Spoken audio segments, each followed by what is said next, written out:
जैसा कि आप लोग जानते हैं कि हर वर्ष ये कार्यक्रम होना है और आने वाले वर्ष में भी ये कार्यक्रम पुनः गुरुदेव भगवान के आशीर्वाद से आयोजित है। सामने बैठे अन्यत्र गांव से आए हुए और सभी श्रद्धालु भाइयों मुझसे निवेदन है कि तुरंत आकर भागवत भगवान का एवं गुरुदेव भगवान का आशीर्वाद प्राप्त करें। सभी से निवेदन है, एक एक का नाम शायद नहीं ले पा रहा हूँ और समय को देखते हुए आप लोग सभी लोग आइए, गुरुदेव भगवान का आशीर्वाद, भागवत भगवान का आशीर्वाद आप लोग प्राप्त करें। आइए, समय को देखते हुए आप सभी से निवेदन है। साथ ही साथ जैसा कि मालूम है, यह कार्यक्रम आने वाले वर्ष में भी गुरुदेव भगवान के आशीर्वाद से पुनः श्री रामेश्वर सिन्हा जी के परिवार द्वारा आयोजित है।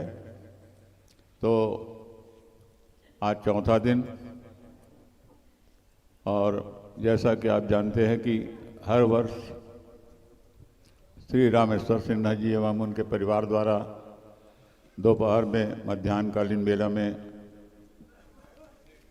भागवत भगवान के प्रसादी का भी कार्यक्रम रहता है। तो अगर बाहर भी आप घर में भी सुन रहे हैं, नहीं आ सकते किसी कारणवश, तो भागवत भगवान के प्रसादी के रूप में जरूर यहाँ पर पधारने की कृपा करें और प्राप्त करें। गुरुदेव वो घर में सब। साथ ही साथ जो YouTube चलाते हैं अपने घरों में भी बैठ कर दे सकते हैं, लेकिन घर में देखने का ठीक है, अपना आनंद है, लेकिन साक्षात प्रभु के दर्शन का अलग महत्व है। तो जो किसी कारणवश अस्वस्थ हैं या नहीं आ सकते हैं, वो अपने YouTube में भी कथा श्रवण का लाभ ले सकते हैं। मैं सभी के श्री चरणों में निवेदन करते हुए पुनः आग्रह करता हूँ, समय हो चुका है, व्यास जी महाराज व्यासपीठ पर विराजित हो चुके हैं, सुशोभित हो चुके हैं। तो मैं सबसे निवेदन करूँगा कि आइए बंधुओं, आप सभी का स्वागत है। प्रभु हम पे कृपा करना, प्रभु हम पे कृपा करना, प्रभु हम पे दया करना, प्रभु हम पे कृपा करना, प्रभु हम पे दया करना। वैकुंठ तो यही है, हृदय में रमा करना, प्रभु हम पे कृपा करना, प्रभु हम पे दया करना।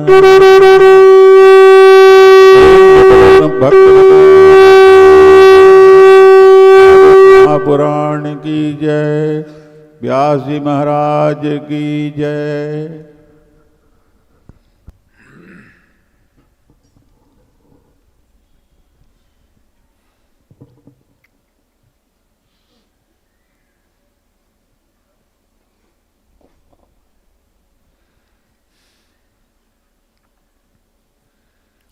गजानन परमाकं गजानन महर्निशम् अनेकदन्तभक्तानां एकदन्तम् उपास्महे।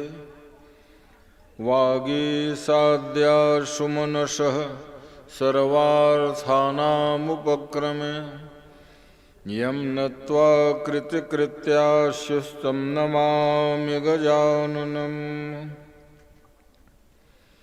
यत्कीर्तिस्तिलकायते त्रिभुवने तापत्रयोन्मूलने,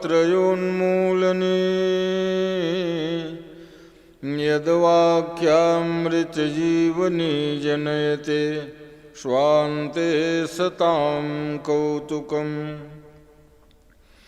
यत्पादाब्जरज प्रसादकणतः कैवल्यमापद्यते सोऽयं कोऽपि महेश्वरो विजयते श्रीपाणिपात्रो गुरुः। लीलायताभ्यां रसशीतलाभ्यां नीलारुणाभ्यां नयनाम्बुजाभ्याम् आलोकयेदद्भुतविभ्रमाभ्यां काले कदा कारुणिककिशोरः।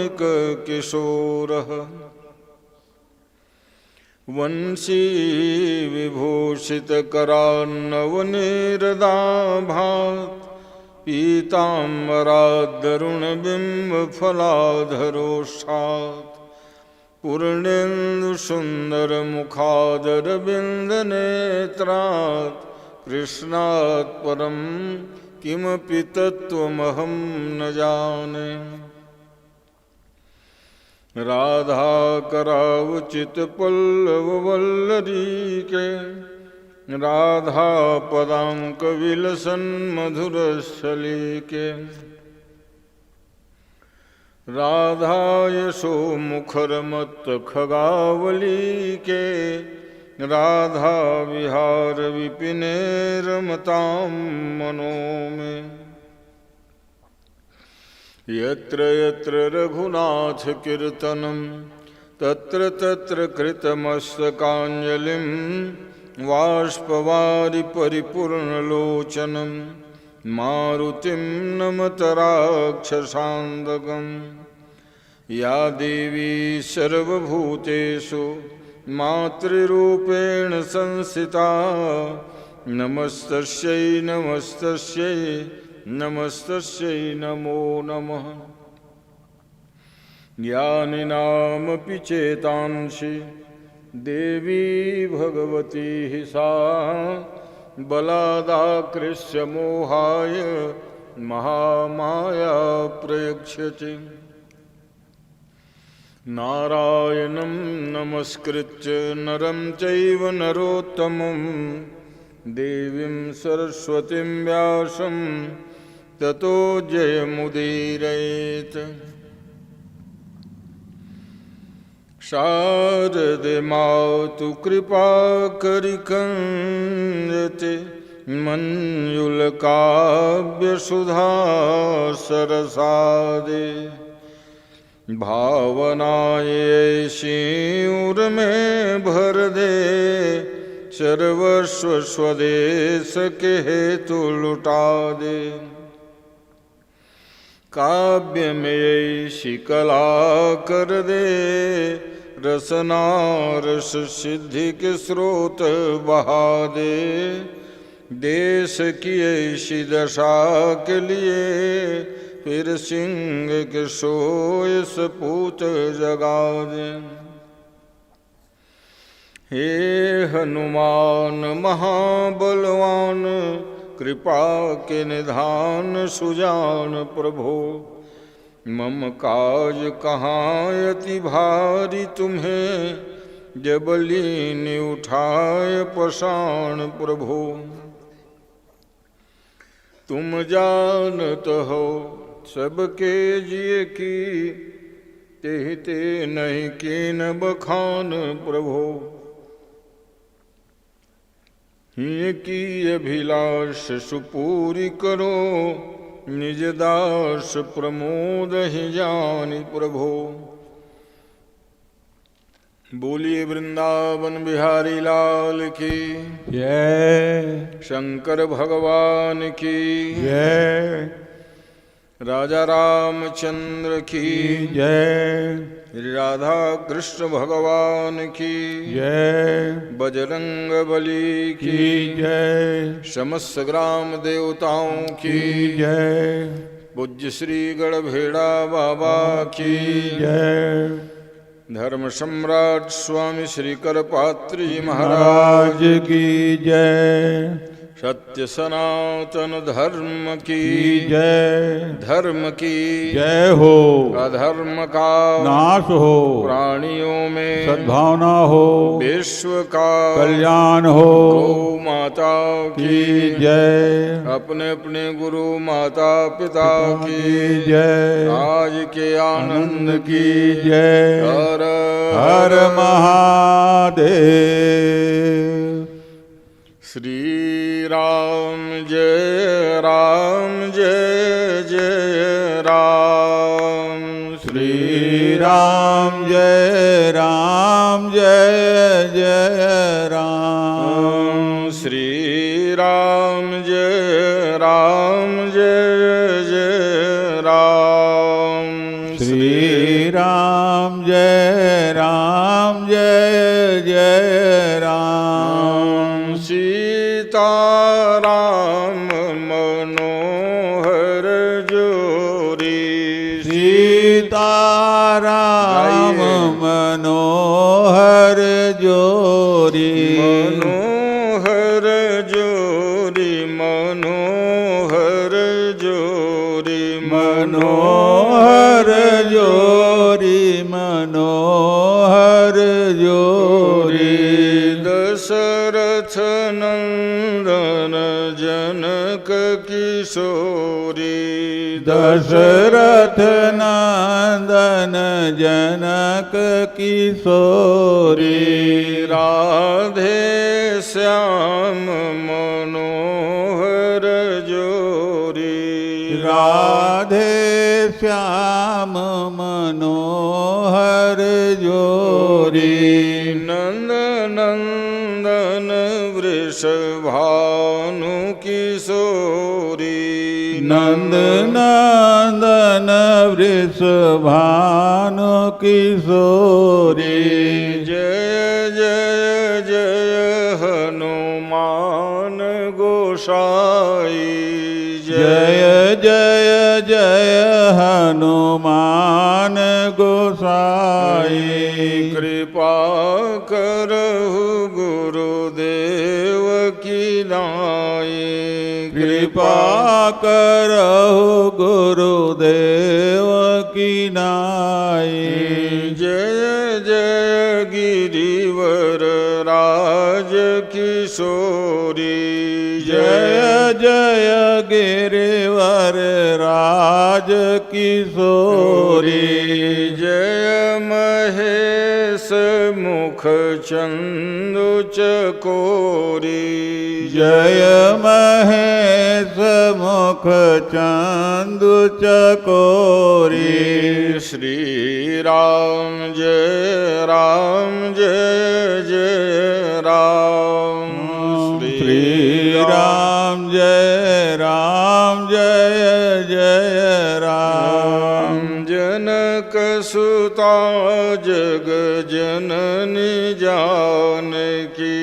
जनक सुता जग जननी जानकी।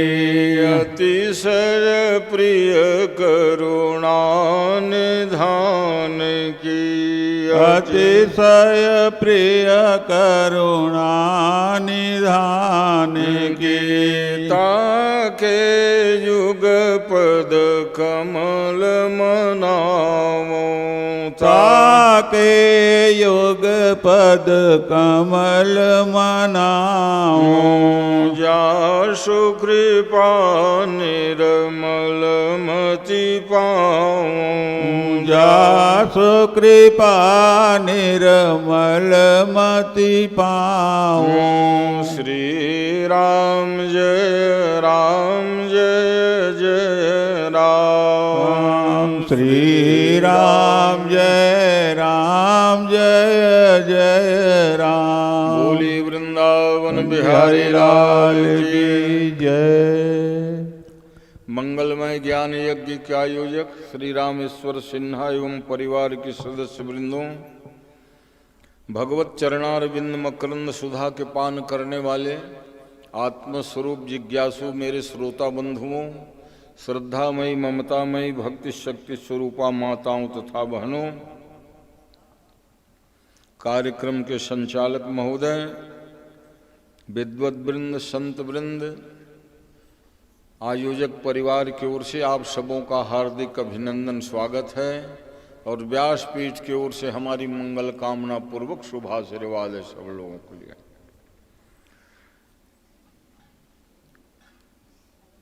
प्रवचन माला का चतुर्थ पुष्प है। भागवती कथा का तृतीय दिवसीय कथा आज भगवान के चरणों में समर्पित करते हुए बहुत ही प्रसन्नता हो रही है कि निरंतर वर्षों के आयोजन को आप सब लोगों ने अपना पर्व मान लिया है कि 14 जनवरी के बाद भाई माघ के महीना रहेगा, मकर के भी रहेगा, तो चलो वो प्रयागराज गंगा तट में जो लोग दर्शन करते हैं तो यहाँ भगवान की कथा रूपी गंगा है। इस भाव से आप सब लोग आते हैं, आप सब लोगों का बहुत बहुत अभिनंदन है। और क्या है, 2-3 वर्षों से सिन्हा जी ने एक सुविधा कर दी है कि YouTube के माध्यम से घर बैठे भी कथा सुन सकते हैं। तो ये तो सुविधा के लिए है ना। आप लोगों को उसको ज़्यादा से ज़्यादा सब्सक्राइब करना चाहिए, शेयर करना चाहिए और कथा सुनने के लिए यहाँ आना चाहिए ताकि अन्य लोगों को वो मिल सके। और सबको मालूम होना चाहिए कि पीके डिजिटल में कथा जो है निरंतर आयोजित का सीधा प्रसारण आप लोग देख सकते हैं, सुन सकते हैं।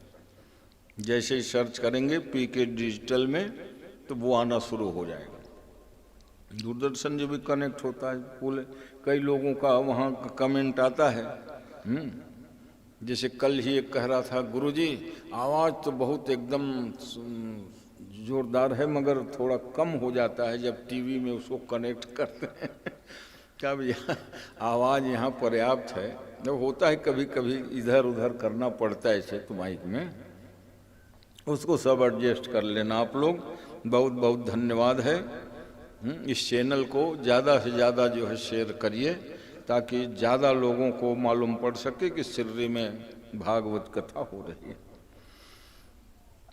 तो घर बैठे सुविधा बाहर लोगों के लिए है, गांव के लिए घर बैठे सुविधा नहीं भाई, कथा स्थल में ही आइए और आनंद लीजिए। बोलिए भक्तवत्सल भगवान की जय।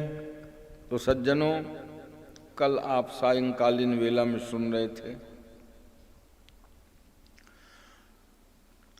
कि भगवती सती और शिव का पावन चरित्र था। शिव तत्व कल्याण स्वरूप है। उनकी उपासना से, आराधना से जीव का शिव स्वरूप प्राप्त होना सहज है। यद्यपि वेदांत आदि की दृष्टि से सब लोग कहते हैं कि जीवो ब्रह्मयो न पर, जीव में और ब्रह्म में कोई अंतर नहीं है। मगर अंतर नहीं है तो एक को जीव और एक को ब्रह्म कहते क्यों? सवाल ये, अंतर नहीं है तो सब ठीक है वेदांत। तो ऐसा है, आप सब लोग गांव के रहने वाले हो, किसान हो, धान और चावल में क्या अंतर है बताओ? तो आप कहोगे महाराज धान को कूटने के बाद में चावल हो जाता है, दूसरा चीज कहीं से तो नहीं आया ना। हाँ, तो धान के जो छिलका है वही माया का आवरण है। जैसे जीव में आवरण है माया का तब वो जीवात्मा कहलाया, और जैसे आवरण हटा तो जीव ब्रह्मयु ना पर, वो परमात्मा ही है। हालांकि वहां बहुत पतली सी छिलका रहती है ना। चावल के ऊपर जो धान के छिलका है वो एकदम मोटा परत तो नहीं है, एकदम बारीक छिलका है। तो वैसे जो माया की जवनिका है जीव के ऊपर, वो बहुत बारीक सा है। मत इतने मात्र से ही वो भेद, ईश्वर जीव ही भेद कहु कस। ईश्वर में और जीव में भेद कैसा? क्योंकि जीवो ब्रह्म ना पर, तो कहते यही। जैसे धान के छिलका हटने पर चावल ही है, और वो चावल काहे से बना है भाई? अरे धान का ही है। अलग अलग चीज तो है नहीं, छिलका हट गया तो चावल बन गया। वैसे माया के आवरण जहाँ हटा जीवात्मा से, तहाँ परमात्मा स्वरूप को प्राप्त हो जाता है। और इसीलिए जितने भी हमारे वेद शास्त्र कथा कथानक है वो माया से ही हटने के लिए। अच्छा, माया बड़ी प्रबल है, उससे लड़ाई झगड़ा मत करो।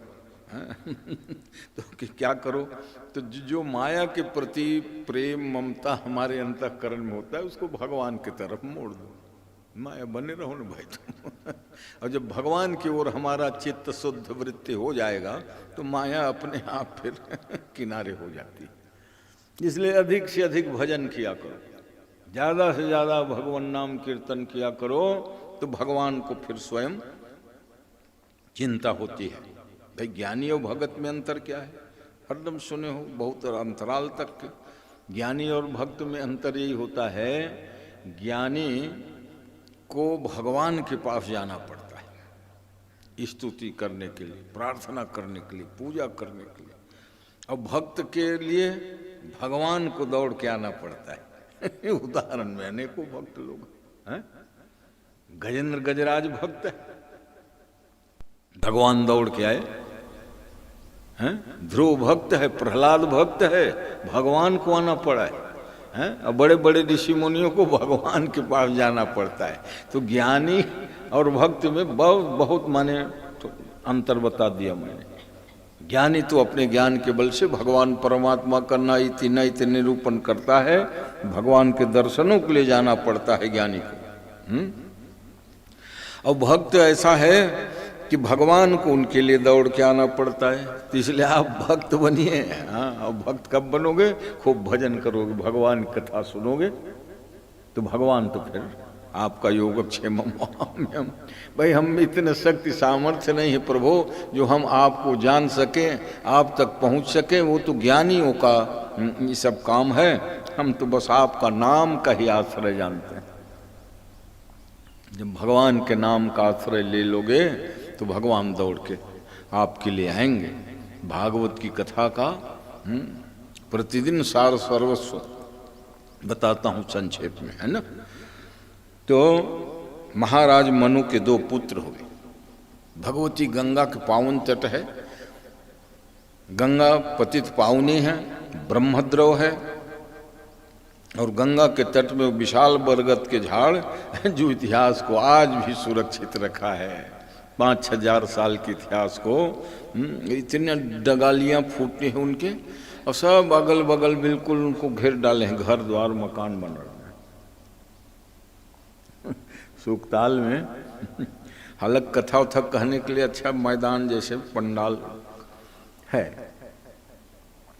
मगर वो जिस वृक्ष के नीचे अच्छा 12 महीना हरा भरा रहता है, वो बरगद में पतझड़ होता ही नहीं है। सुखदेव जी की वाणी की ये महिमा है, क्योंकि अणु परमाणु में वाणी के वो जो गूंज रहा है, इसलिए कार्यक्रम हो जाने के बाद भी बहुत दिनों तक के उसका सकारात्मक जो ध्वनि अणु परमाणु जो फैला रहता है ना, वो विद्यमान रहता है, क्योंकि शब्द ब्रह्म है। हाँ, ये जो हम लोग बोलते हैं ना, वो क्या है, अविनाशी ब्रह्म। इसलिए अक्षरों के समूह को शब्द कहते हैं, और शब्द के समूहों को वाक्य कहते हैं। तो अक्षर क्या होता है, न क्षरतीति अक्षर, जो कभी विनष्ट नहीं होता उसे अक्षर कहते हैं। इसलिए आप जो बोले हो वो रह गया आकाश में, और उसको यंत्र आदि के माध्यम से जब कैच कर लेते हो तो 10 साल 20 साल 50 साल बाद भी वो वाणी वो विनष्ट तो होता ही नहीं ना। जैसे धर्म सम्राट स्वामी करपात्री जी महाराज हैं, अब उनका अंतिम लास्ट प्रवचन जो हुआ था सन 80-81 में, वो उसको लोगों ने जो टेप करके रखा था, आज वो सुनना है कि नहीं? है? एक मेरा कैसेट है जो सन 72-73 में किसी भक्त नए टेप ला के किया शौक से, उसको सहेज के रखा है, फिर उसको रिकॉपी कराता है भरत चरित्र पर। और एक जगह रुद्राष्टाध्यायी के द्वारा जो मैं अभिषेक कराया हूँ वो सुरक्षित है। तो मैं यही कहता हूँ, जब ये अक्षर शब्द हमारे अविनाशी हैं, उसको किसी माध्यम स्केच करके रख रहे हो, ताकि आने वाली पीढ़ी जब सुनेगी, अच्छा अच्छा बोले रहोगे ना, तो कहेंगे हाँ हमारे पिता दादा लोग बढ़िया बोलते थे।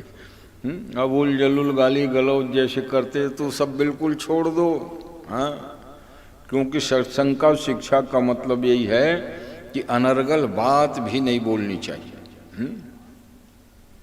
अपने घर में भी, परिवार में भी, माने किसी को अक्सर क्या होता है, जैसे सेवक है, नौकर चाकर है, उनको डांटने जैसे बोलते हैं, थोड़ी सी गलती हुई, मूर्ख हो तुम, समझते नहीं, नहीं कहने, नहीं कहना।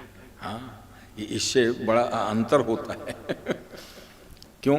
वही भेद हो जाता है, ईश्वर जी वही भेद कहो कस। लड़का से गलती हो गया तो बेटा है अपना, अरे तो ये बेटा है तो आपका वो भी आश्रित सेवक है, नौकर है, उनको प्रेम से समझाइए। उसको कौन दुलार प्यार करेगा? भरण पोषण तो आप करते हो, वेतन मजदूरी आप देते हो, मगर वहीं हम लोगों से चूक हो जाती है। हाँ, उनको मारे उल गलुल बोलने लग जाते हैं। नहीं, वहाँ ये विचार कर लीजिए कि हम किसी व्यक्ति का अपमान नहीं कर रहे हैं, इससे भगवान का ही अपमान होता है, क्योंकि भगवान सब में है। जब भक्ति करोगे तो सिया राम में सब जग जाने की भावना आ जाएगी, और जब सिया राम में सब जग जाने की भावना है तो तुम किसको मूर्ख कह रहे हो, किसी को अनाड़ी क्यों कह रहे हो भाई? तो ये मेरे भगवान का ही अपमान होगा। इसलिए सबका सम्मान करो, तो जब सबका सम्मान करोगे तो क्या होगा? भगवान का सम्मान होगा। हाँ, इतनी बड़ी चीज जब मिल जाए, हाँ, तो भागवत की आयोजन सफल हो गया ये कई बार का। हाँ, कि अगर हम सबका सम्मान करने लगे तो भगवान का सम्मान अपने आप हो जाता है, और किसी एक का भी अपमान करते हैं तो भगवान को बड़ा चोट पहुंचता है। क्यों रे, तुम्हें ये नहीं मालूम है कि मैं सब में रहता हूँ? भगवान कहते हैं, तुम कथा सुनते हो कि भगवान सर्वभूतमय है, सिया राम में सब जग जानी, तो ये ज्ञान क्यों नहीं हुआ कि उसमें भी भगवान का निवास है? इसलिए उनके गाली गलौच अपमान वाली बात मत करिए। वाह वाह, भक्ति सार्थक हो जाएगी, सब में भगवान की भावना होने लग जाए तो भगवान का सम्मान अपने आप हो जाता है।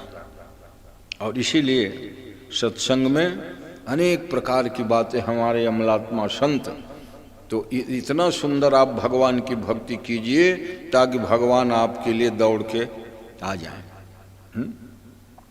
श्रीनाथ जी, विट्ठलनाथ जी, बांके बिहारी जी, जो भी भगवान को आप अपना आराध्य मानते हैं, बढ़िया उनकी पूजा। कल मैं कह रहा था, भगवान को सुंदर सुंदर जल से स्नान कराइए, नए नए वस्त्र पहनाइए, फूल माला सजाइए, और पूछिए प्रभु आप क्या खाने, तो धीरे धीरे भावना होने लग जाएगी कि आज भगवान को क्या भोग लगाएं। यही भक्ति। भक्ति का मतलब है न विभक्ति इति भक्ति, परमात्मा से अलग न हो, उसी के नाम भक्ति। अथवा भजनम इति भक्ति। भजन क्या है? सेवा। भजन के मतलब खाली भजन श्री राम जय राम या माला जपना थोड़ी होता, सेवा। भगवान के सुंदर पूजा कक्ष को रोज झाड़िए, पोंछा लगाइए, साफ सफाई पर ध्यान दीजिए, भगवान के घर के खिड़की चौखट दरवाजा सब साफ है कि नहीं, तो ये भक्ति है। भजनम मिति भक्ति। और भजन क्या होता है? भज सेवायाम। भज धातु सेवार्थक में है, दोनों अर्थ में है, भज सेवायाम पूजायाम। जो सेवा और पूजा भगवान की हो, भक्ति, उससे आपके अंतःकरण को ही खूब आनंद मिलने लग जाएगा। भगवान की जब भक्ति करोगे ना, तो फिर वो अपने आप में भक्त मगन रहता है, उसको संसार के अन्य प्रपंचों के शुद्ध रहते नहीं। तो ऐसा महाराज मनु, ऐसे महापुरुष जिनकी 3 कन्याओं के चरित्र कल आप लोग सुन रहे थे। प्रियव्रत उत्तानपाद नाम के 2 राजा हुए। ये दोनों राजकुमार, प्रियव्रत बड़ा था, इसलिए उनको कहा गया कि भाई तुम राज्य पाठ ले लो। कहा नहीं, मेरे को राजा वाजा बनना नहीं है, मैं भगवान के भजन करूंगा विरक्त रहकर। ये लो। तो भाई उत्तानपाद नाम के राजा को मनु ने राज्य दे दिया। ठीक है बेटा, अब तेरा बड़े भाई तो भजन करूंगा कहता है। वो बाद में नारद जी के समझाने से भले फिर गृहस्थ में आया, वर विहाव किया उनका जो है परिवार बढ़ा हुआ, मगर उत्तानपाद राजा का इसलिए चरित्र पहले गा दिया। महाराज उत्तानपाद का अर्थ ही होता है कि जीवात्मा ही उत्तानपाद है। प्रत्येक जीव माँ के गर्भ में रहता है तो सिर नीचे है और पैर ऊपर होता है, और इसीलिए कुंडलिनी जागरण हो जाता है। उनको पूर्व जन्म की बातें याद रहती है गर्भस्थ शिशु को, कि मैं इसके पहले क्या था, भगवान को कहा था मेरे को जन्म दे दो, मैं आपका भजन करूंगा। वो सब स्मरण रहता है, क्योंकि नीचे सिर होने से कुंडली जागरण हुआ। और कुंडली जागरण का मतलब है पूर्व जन्म जन्मांतरों की बात याद हो गई। तब वो स्मरण करके जीव कहता है कि प्रभु अब मेरे को जल्दी यहाँ से जन्म के द्वारा बाहर करो। तो भगवान कहते हैं कितने बार जन्म दिया है रे तुमको इस संसार में, क्यों हर बार तू वायदा करता है मैं इस बार जरूर भजन करूंगा, आपके भजन करूंगा कहते हो, और हर बार वही गलती करते हो। परिणाम पुनरपि जननम पुनरपि मरणम, बार बार जन्म लेना क्यों पड़ता है जीव को? क्योंकि अपने वायदा को निभाता नहीं। कौन से वायदा? जो भगवान का भजन करूंगा कह रहता है। आए थे हरि भजन को ओटन लगे कपास हरि भजन के वायदा जो भगवान के पास करके आते हैं, इसलिए आज ही चेत जाओ, सजग हो जाओ। जो गया सो गया, अब भगवान का भजन करूंगा, ऐसा भी अगर दृढ़ संकल्प ले लेते हो तो बेड़ा पार हो जाएगा। तो इसीलिए भगवान कहते हैं रे जीव तुमको कितने बार मैंने जन्म दिया। और जन्म देते हैं भगवान करुणा के कारण। कबहू करी करुणा नर देहि, देत ही हेतु बिनु ईस सनेहि। बिना हेतु के प्रेम है परमात्मा का हम लोगों के ऊपर, स्नेह के कारण ही जन्म देते। ठीक है भाई, ये कह रहा है भजन कर ले, मगर बालस्तावत बचपन में क्रीड़ा शक्तः और तरुणस्तावत तरुणी शक्तः। बाल्यावस्था में खेल कूद में आसक्त हो गया, युवावस्था हुई तो तरुणी में आसक्त हो गया। वृद्धो याति गृहीत्वा दंडम तदपि न मुंचति आशा पिंडम। वृद्धावस्था में लाठी लेके चलने लगे, मरवा हरे आशा पिंड। आशा पिंड छूटती नहीं है, आशा तो बढ़ती जाती है। इसलिए वो भजन वालों ने गाया कि आशा एक राम जी की, दूसरी आशा छोड़ भगवान के ही आशा करो। क्योंकि संसार के जो भी आशा है ना, एक दिन सब धोखा देने वाले हैं। मगर भगवान के यहाँ कोई धोखाधड़ी नहीं है। भगवान इतने दयालु हैं कि वो हमारे अवगुणों को, अपना हमारे दोषों को भी वो भूल जाते हैं। भगवान के प्रति जो अपराध या गलती किए रहोगे ना, उनको भी वो भूल जाते हैं। हाँ, मगर अपने भक्तों के प्रति अपमान को भगवान बर्दाश्त नहीं कर सकते। ये इतिहास से भी सिद्ध है ना। जो अपराध भगत कह करे, राम रोष पावक सो जरे। भगवान के भक्तों का अपमान न हो जाए, ये भी आप सजग रहिए। भगवान का अपमान तो क्या कर पाओगे? भगवान सर्वसमर्थवान है, मगर भगवान की किसी भक्त का मेरे द्वारा अपमान न हो जाए, ये सावधानी जरूरी। क्योंकि राम रोष पाव, भगवान के प्रति अपराध करोगे ना तो एक बार क्षम्य हो जाएगा, मगर राम रोष पावक सोच रही अम्बरीश की कथा प्रसिद्ध है भागवत में। लोकहु वेद विदित इतिहासा, यह महिमा जानई दुर्वासा। लोक में, वेद में ये बात प्रसिद्ध है कि भगवान के भक्तों का अपमान न हो, इतना सावधान रहिए। तो महाराज मनु ने उत्तानपाद को राज्य दिया और चले गए भजन करने। अब भला बताओ, 3 लड़की 2 लड़का, 5 संतान के माता पिता, अपने जीवन को सार्थक बना लिया। भैया मेरे से जितना बना राजपाट का संचालन किया, और चौथे पन में राजा महाराजा को भगवान के भजन करना चाहिए, अब वो भी राजमहल आदि की सुख सुविधा छोड़कर। पसहर कोदो समा आदि के ही अन्न का ही सेवन करें, कंदमूल फल का सेवन करें, और वानप्रस्थ आश्रम में, क्योंकि गृहस्थ के बाद का है, उनकी कर्तव्य होता है वो भी श्राद्ध करें, तर्पण करें, तो उन्हें जंगल के ही जो फल फूल आदि हैं उनके लिए श्राद्ध में विहित माना गया है। जैसे गृहस्थ श्राद्ध करेगा, पिंडा करेगा, तो चावल दूध पका के पिंड बनाते हैं ना, गोला गोला, उसको पिंडा कहते हैं।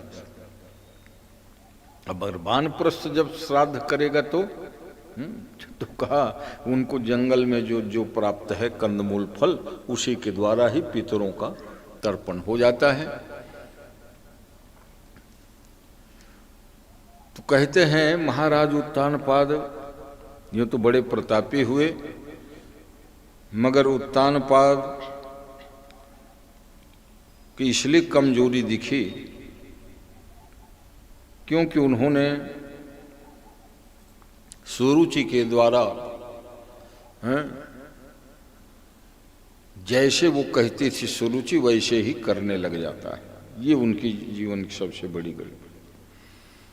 उत्तानपाद राजा की बड़ी रानी के नाम थी सुनीति, और सुनीति का मतलब वही होता है जो सुंदर नीति में चलने वाली है, वही सुनीति है।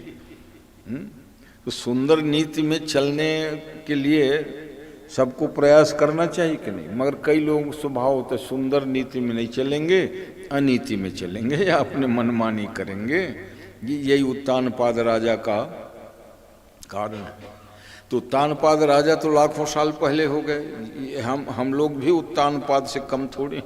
कभी कभी नीति और न्याय की बात को भी जान रहे हैं तो भी छोड़ के अपने मन के अनुसार करने लग जाते हैं, जबकि जानते हो कि मन बड़ा चंचल है। मन इतना सधा हुआ नहीं है न भाई।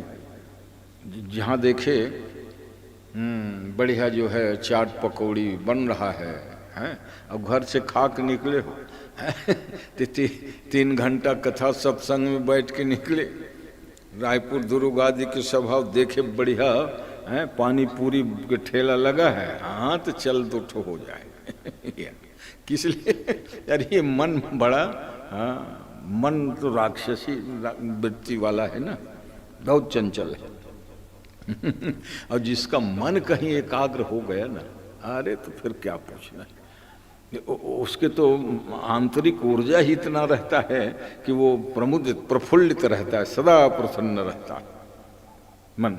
क्योंकि दुख आदि का कारण तो मन ही ना। मन में कहीं चिंता हो गया, विषाद हो गया, निंदा हो गई तो वो दुखी हो जाता है, उदास हो जाता है। इसलिए मन को सदा भगवान के चरणों में लगाकर सदा प्रसन्न रहो, प्रफुल्लित रहा करो, हैं? क्योंकि मन एव मनुष्य नाम। और ये यथावत श्लोक कई जगह उपनिषदों में भी है, पुराणों में भी है। मन एव मनुष्य नाम कारणम बंध मोक्षयो। बंधन और कारण का कोई बाह्य मोक्ष का बाह्य कारण नहीं होता, उसका कारण मन ही होता है। मन अगर एकाग्र हो गया, सद हो गया तो जीवन मुक्त, जीते जी प्राणी मोक्ष को सुख को प्राप्त करता है। और मन कहीं बिगड़ गया तो ठिकाने नहीं, फिर कहाँ गिराएगा, कहाँ ले जाएगा, हैं? इसलिए मन जो सदा भगवान में लगे रहना चाहिए। काम करते रहो, नाम जपते रहो, भगवान का नाम जपो, क्योंकि वो आवरण भरे को हटाओ। तुम तो वही हो तत्वमसि, वेदांत कहता है तुम भी वही हो जो मैं हूं। तो अंतर क्यों दिखता है? कहा वही छिलका के कारण है। चावल छिपा रहता है, धान दिखाई देती है आवरण जब राइस मिल में कूट देते हो, छिलका सब बाहर हो गया। तो वैसे ही माया के आवरण को विविध भजन पूजन के द्वारा, भगवान के नाम के द्वारा दूर कर दो। आवरण हटा तहाँ तो तत्वमसि तुम भी वही हो, ऐसा ज्ञान। तो ये जो उत्तानपाद राजा थे, उनकी बड़ी जो ब्याहिता पत्नी थी ना, सुनीति नाम की, वो बहुत सुंदर नीति में चलने वाली धर्मपरायणा थी, सती साध्वी थी। एक दिन राजा शिकार खेलने के लिए जंगल में गए, और जंगल में गए तो देखते क्या है, एक बहुत सुंदरी लड़की जंगल वीरान में खड़ी है। स्वाभाविक है जिज्ञासा हुई, भाई कौन है, एकाकी जंगल में कैसे है, सिंह व्याघ्र सब हिंसक प्राणी हैं। तो नजदीक जाकर पूछे, देवी तुम कौन हो? कहा मेरी नाम, महाराज आप जब पूछ ही रहे हो तो मैं सुरुचि हूं। सुरुचि? हाँ। तो तुम हमारे साथ चल सकते हो? कहा हाँ। यही है, रुचि के अनुसार काम करने लोग लग जाते हैं, नीति को भूल गए। अरे भाई तुम विवाहित हो तो तुम्हारी पत्नी घर में है, तो ये रुचि सुरुचि के पीछे काहे तुमको पढ़ना चाहिए था, है ना? तो बस यही स्वभाव होता है। राजा जो है रथ, अब सुरुचि सोची इतने बड़े चक्रवर्ती सम्राट थे, क्योंकि महाराज मनु के बेटे हैं, तो चक्रवर्ती तो उनका बेटा भी था। चक्रवर्ती सम्राट की मैं रानी कहलाऊंगी, हाँ कह के बैठ गई रथ में। और सुनीति के स्वभाव, पतिदेव कहीं बाहर से आते, चाहे शिकार खेलने गए हैं कि युद्ध जीतने के लिए गए, आते थे ना तो बढ़िया सुंदर दरवाजे में मंगल कलश रखा है, दीप आरती करते, पाद्य अर्घ देते, रथ की घरघराहट सुनते ही हैं, दासियों ने जैसे बताया कि राजा साहब आ गए बड़ी रानी, तो बड़ी रानी सुनीति जो है ना दौड़ी आरती के थाल लेकर के अगवानी करी। और जब वो देखे कि रथ से एक और महिला उतर रही है तो उनके भी आरती उतारी। क्यों भाई, जो हमारे प्रणम में है, पूज्य हैं, उनके साथ भी जो रहते हैं उनका मान सम्मान करना पड़ता है। देखो सुनीति ये नहीं पूछी कि कौन है, क्यों ले आए, आदि आदि, आने दो, स्वागत करी, आरती लिवा के चली। जब बड़े दरवाजा के चौखट पार हुआ, इसीलिए मेन गेट में है ना, वास्तु की दृष्टि से कोई व्यवधान वाला चीज ना हो। कोई खंभा लाग खड़ा कर लेते, कोई पेड़ लगाओ तो अगल बगल रहे, इतना ध्यान करना। जो मेन दरवाजा है वहाँ कोई भी वृक्ष आदि न हो, ताकि सीधा ही रथ आ सके दरवाजे तक। आरती वारती करी, जैसे चौखट पार करी तहाँ काट पूछती है ये कौन है, आरती करी है? कहा वही मेरी बड़ी रानी सुनीति। अरे तो आपकी बड़ी रानी थी, ये क्यों नहीं बताया आपने? तो कहा तुम ये पूछे कहाँ? हमने कहा तुम चलोगी मेरे साथ, तो हाउ करके चली आई हो।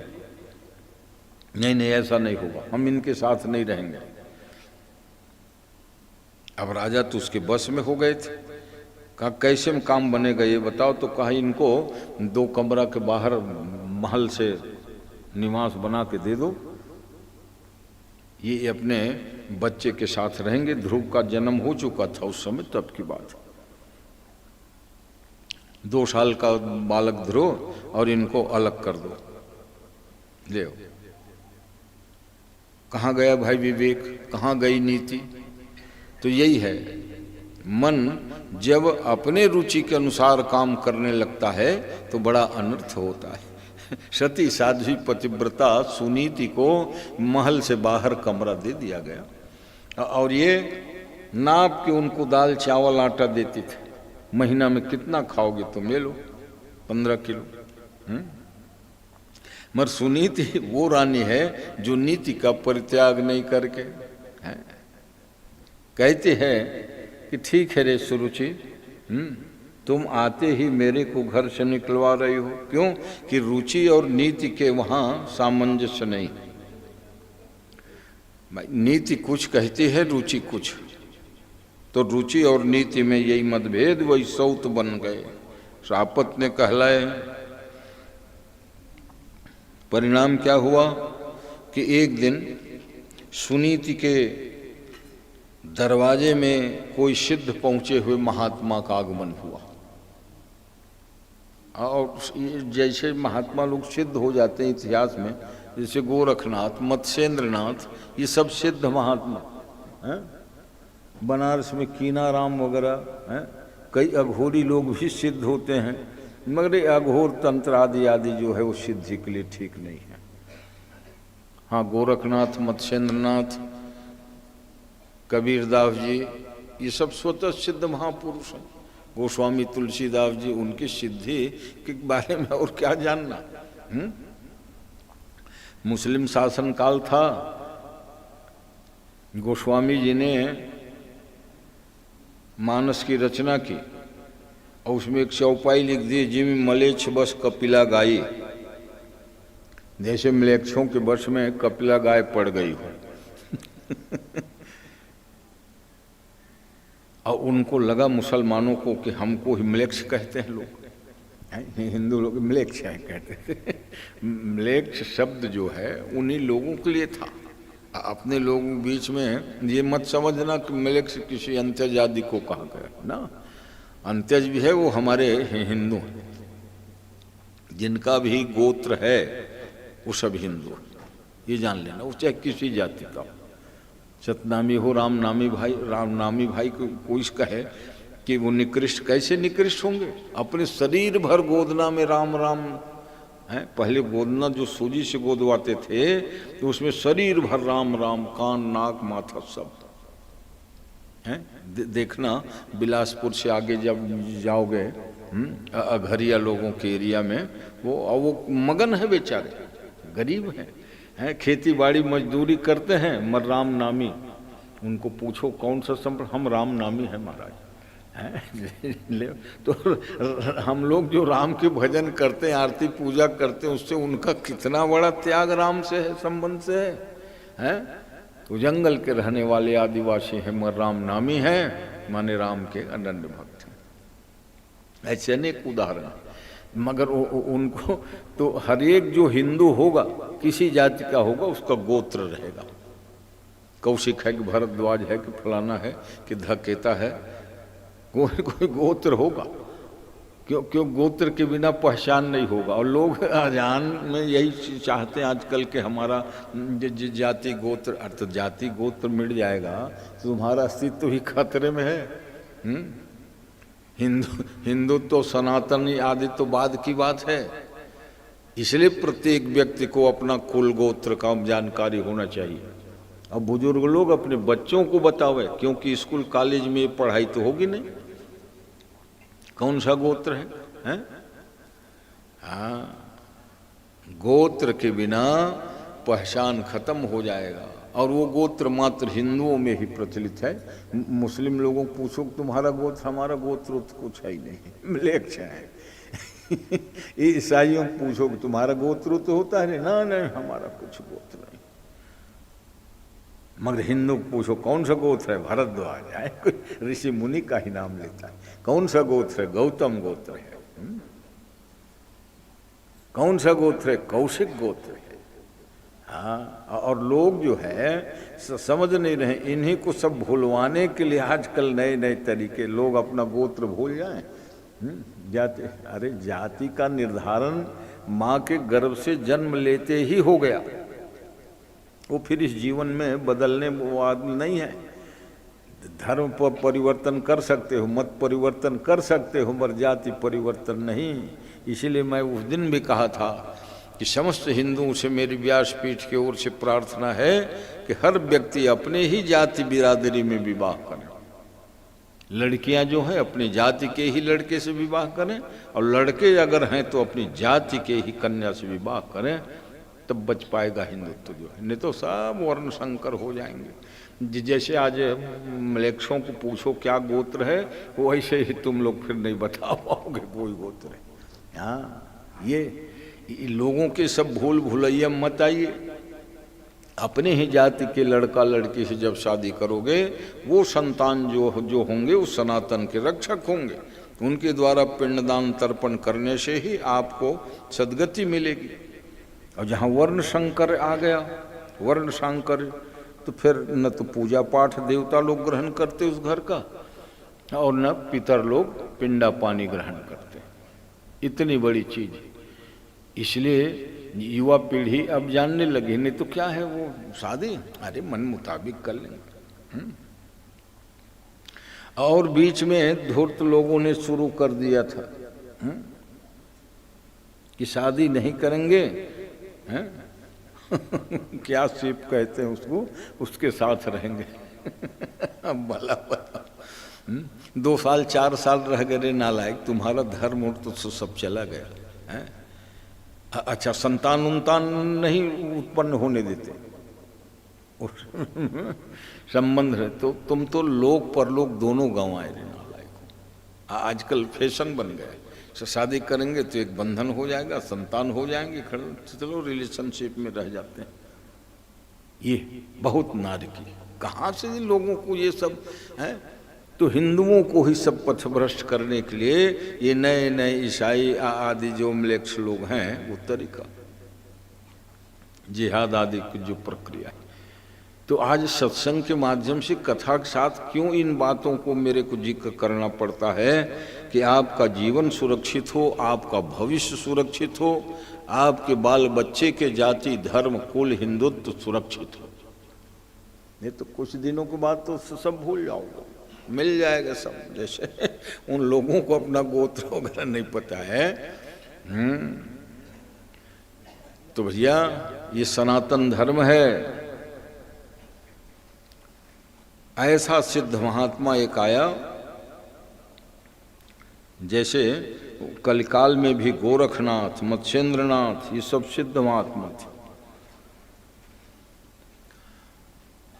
अलख निरंजन आवाज लगाया, तब सुनीति देखती है कोई बाबा जी मेरे दरवाजे में खड़ा है। वो सोचे भिक्षा मांगने के लिए है, अन्न के पात्र लेके निकली बाबा जी, और वो 2 साल का बच्चा था ध्रुव, उसको प्रणाम करवाई। तो स्वयं भी प्रणाम करना और बच्चों को प्रणाम करवाना। कई जन क्या है, बच्चों को तो कहेंगे जय करो रे, बाबा जी को जय करो, और अपन नहीं कर रहा है। अरे तो पहले खुद करोगे ना, बच्चा जल्दी सीखेगा। और जबरदस्ती बच्चे पढ़ कर जय जय करो, चल माथा झुका तो बच्चा कहता है नहीं।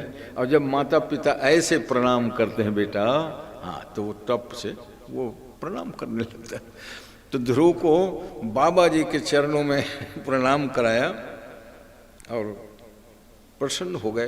बाबा जी पहुंचे हुए थे, कहा बेटे तुमने 1 जून के हमको भोजन के लिए सीधा पानी आटा दिया, और कल ही मैं कह रहा था कि भोजन करा देना माने प्राण दान देना है। हाँ, इसलिए अन्नदान क्यों श्रेष्ठ है? अन्नदान माने प्राण दान के समान श्रेष्ठ है।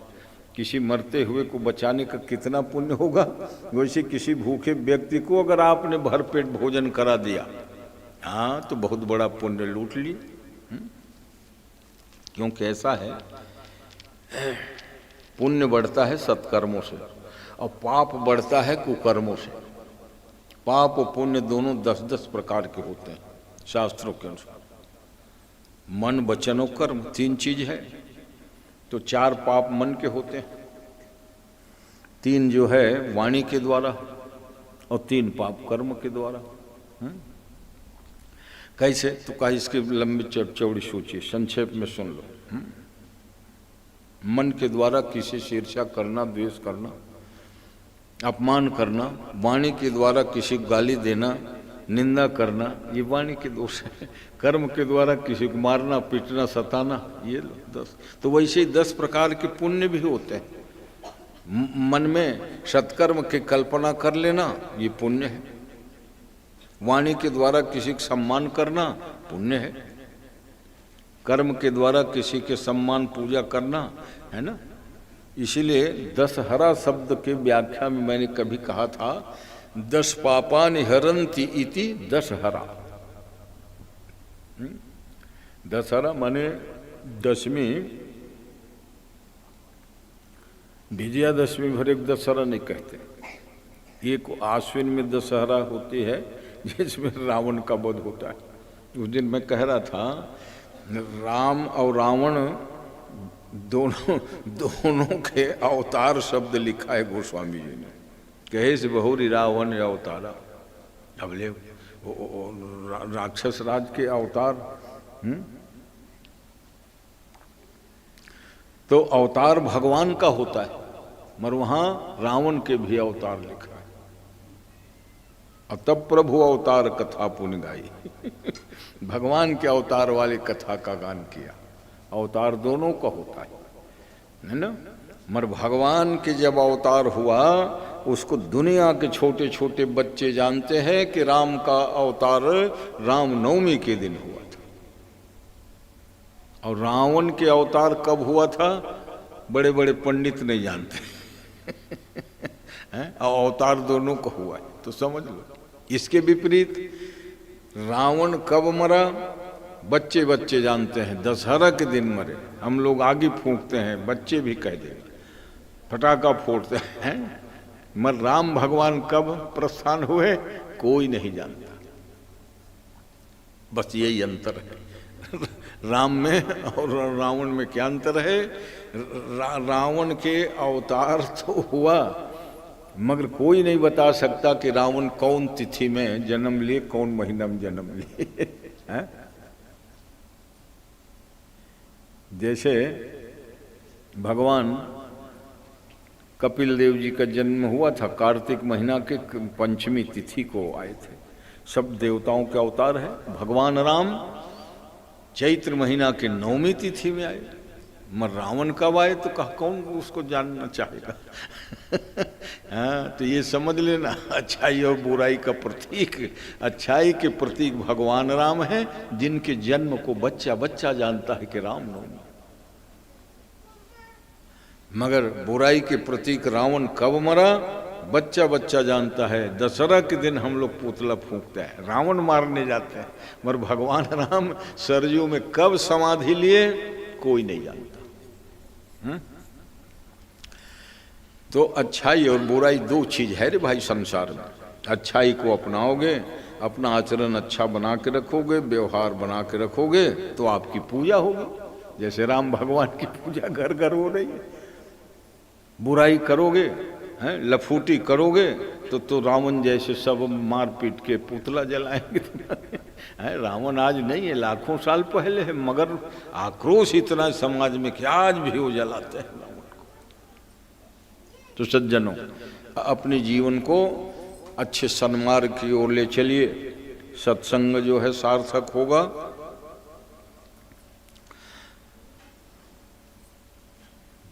बाबा जी तो सिद्ध थे। मांगो बेटे।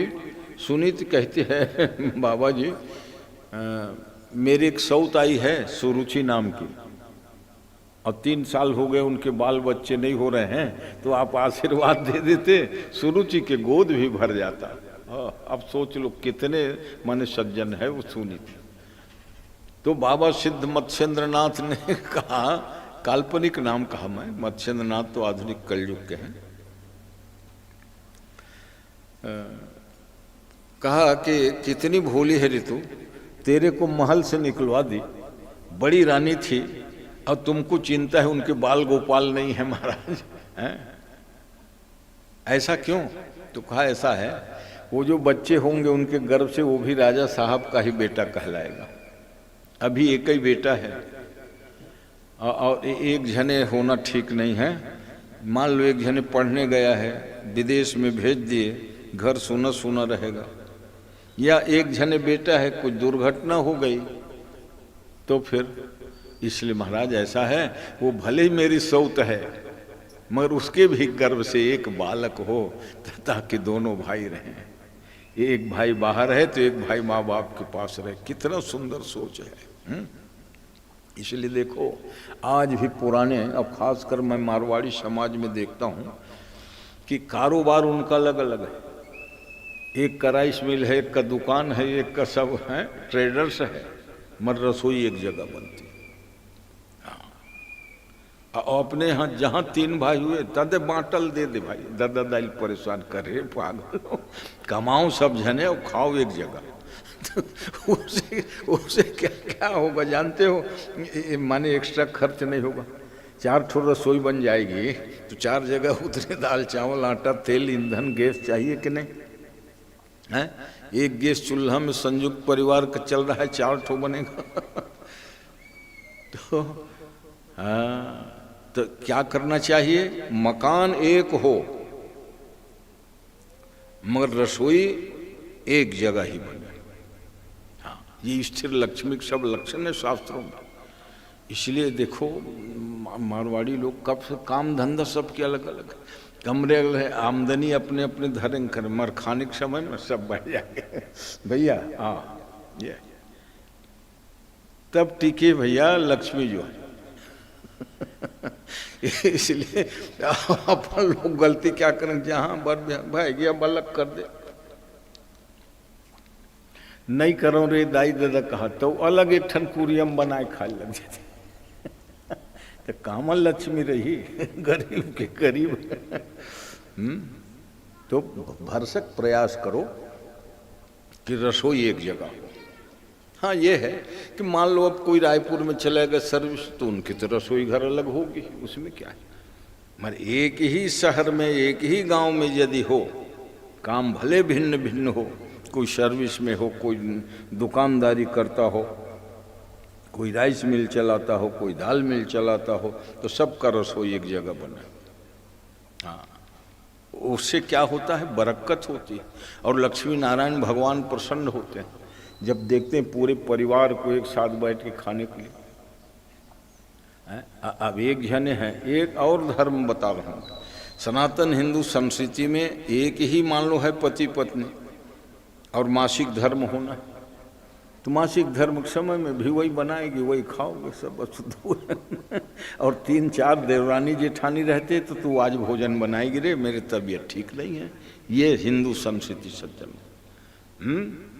मिलजुल के भोजन बना ले। बहुत पहले मैं जब गया नांदगांव जिला में, तो पाथरी गांव है तो पाथरी, उसको बाद में लाल बहादुर नगर कर दिया, खैरागढ़ के राजा के नाम से लाल बहादुर नगर। तो गणेश मंडल नाम का बहुत सामान्य बेचारा चौथी पढ़ा हुआ, उसके परिवार में 85 लोग थे, 3 भाई हैं। अब वो समीप के गांव में कथा सुनने गए, महाराज मोरो घर जायल पड़े, कथा सुना गए, वहाँ कथा हुई है। मानस के भी पूरा परिवार अपने जीते जी उन्होंने अलग किसी को नहीं किया। कोई पटवारी है, कोई मास्टर है, कोई व्यापारी है, कोई खेत देखता है। 100 एकड़ जमीन के जोतमदार थे 3 भाइयों का। तो जहाँ सुमति तहाँ संपत्ति, नाना एक ही बात है, सब में सुमति थी। अच्छा, वो कुछ करता नहीं था, नाती पोत, अरे फलाना जगह आज भागवत है, अमुक महाराज का है, कार्ड आया है, मेरे को चलो पहुँचाओ। और जिस गांव में उनके रिश्तेदार नहीं होते, दाल चावल धर के जाते थे। क्योंकि हर जगह पहले गांव में भंडारा नहीं होती थी। इतनी निष्ठा भगवान की कथा के प्रति थी। आज भी आबाद है वो परिवार जो है, बता दिया। चिचोला बॉर्डर से 5 किलोमीटर अंदर है, डोंगरगढ़ की ओर से जाना, जहाँ सुमत संपत्ति नाना। माने कहना नहीं पड़ता था कि कोई आए है तो कुर्सी लाओ रे पानी लाओ, है ना। एक से एक सब सेवा तत्पर उनका परिवार। कोई नाश्ता ले आया, कोई पानी ले आया, कुर्सी ले आया, वो गणेश मंडल चुप बैठे ही है अपना, जो कुछ जानते। तो ये सब भाग्य से मिलता है सज्जन। और कई घरों में ऐसा होता है कि कुमति, सदा कुमति बनी रहती, लड़ाई झगड़ा है, दंगे फसाद। तो वहाँ से सुख जो है, लक्ष्मी जो है उठ के चली जाते हैं। अरे ये लोग दिन भर लड़ते रहते हैं। कई जन खाज के नाम में लड़ाई करते थे, हैं। तो ये सब जानिए, है ना। भगवान ने बड़ी कृपा करी है आपके ऊपर, जो दुर्लभ हो मानुषो देह देहि नाम क्षण भंगुरा। दुर्लभ मनुष्य जन्म को भगवान ने दे के बताया कि तुम कैसे जीवन यापन करते हो। अरे भाई क्या कहा था, सुमति कुमति सबके उर रही। सबके हृदय में होता है सुमति कुमति, तो मगर घर से कुमति का जाना अच्छा है और सुमति का आना अच्छा है।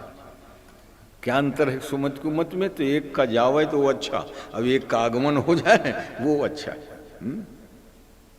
क्योंकि सज्जन प्राणी कहते हैं महाराज सुमति कुमति सबके उड़ रहे हैं, सुमति और कुमति सबके हृदय में है, तो अच्छा कौन है दोनों में? अच्छा कौन है बाप को कोई पूछ दे। अब आपने कहा कुमति अच्छा है, तो सुमति वाले नाराज होंगे, ये बड़ा तरफदारी की बात करता है। तो सुमति अच्छा है कह दोगे तो कुमति वाले जो लोग हैं वो नाराज होंगे संसार में। तो वहां क्या जवाब दोगे आप? तो यही कहिए कि दोनों अच्छे हैं भाई सुमति कुमति दोनों अच्छे हैं, सबके उड़ रहे हैं। अच्छा, तो आप दोनों को अच्छे कह रहे हैं, ये कैसे हो सकता है? अरे भाई एक अच्छा होगा एक खराब होगा। तब वो महात्मा ने कहा घर से कुमति जो है जाते समय अच्छा लगता है कि निकल गया चलो कुमति हमारे यहाँ का, और सुमति जब आते हैं ना घर में तब अच्छा लगता है। अंतर बस इतने ही, एक का आना मंगलमय है, एक का जाना मंगलमय है। कुमति निकल जाए हमारे घर से परिवार से तो मंगलमय। और बहुत दिनों से अनबन है भाई भाई में, अचानक कहीं सुमति हो गई तो सुमति का आगमन कल्याणकारक है। तो सुमति का आना अच्छा है और कुमति का जाना अच्छा है। दोनों जरूर सुमति कुमति सबके उड़ रहे, और नाथ पुराण निगम यश का, वेद पुराण निगम सब कह रहे हैं, मगर अंतर का है तो बता दिया। कहे महाराज मेरे सौत को एक लड़का हो जाए बस यही आशीर्वाद दे दो, मेरा तो ये बालक ध्रुव ही है। महात्मा ने कहा तथास्तु, जाओ बेटी। साल भर के बाद सुरुचि के भी एक पुत्र को प्राप्त हुआ। अब सुरुचि तो राजमहल में रहती है और सब लोग उनके आज्ञा के पालन करते हैं। बच्चा बड़ा हो गया, साल भर का हो गया।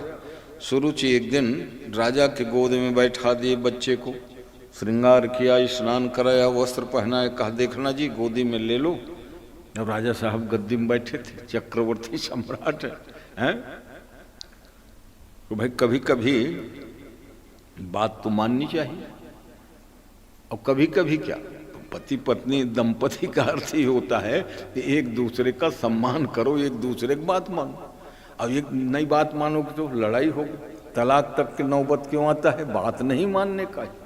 हाँ, तो किसी की बात मान लेने से ये नहीं होता। मर लोग क्या समझते हैं, तय गुलाम असरे गुलाम अस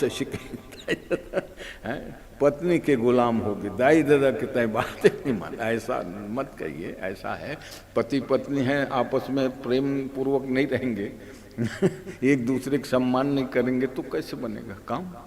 हाँ, तो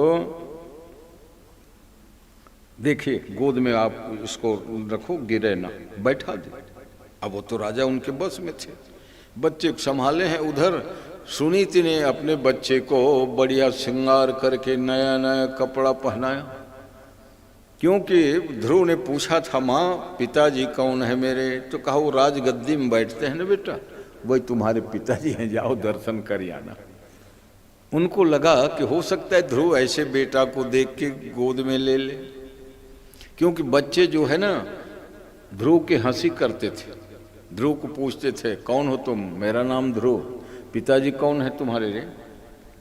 कहा मेरे पिताजी राजा साहब।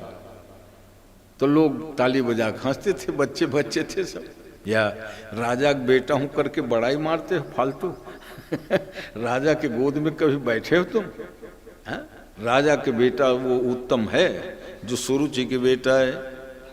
देख बड़ा दुख लगा उसको, इसीलिए माँ से पूछता है वो कि मेरे पिताजी कौन है माँ, क्योंकि बच्चे लोग सब पूछते हैं, हंसी करते हैं।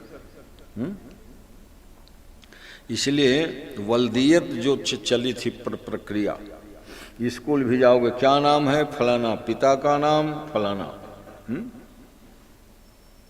और अभी अभी एक सुविधा दी गई, क्योंकि मान लो पिता नहीं है, छोड़ दिए, तो माता के नाम पर भी भर्ती किया जाए।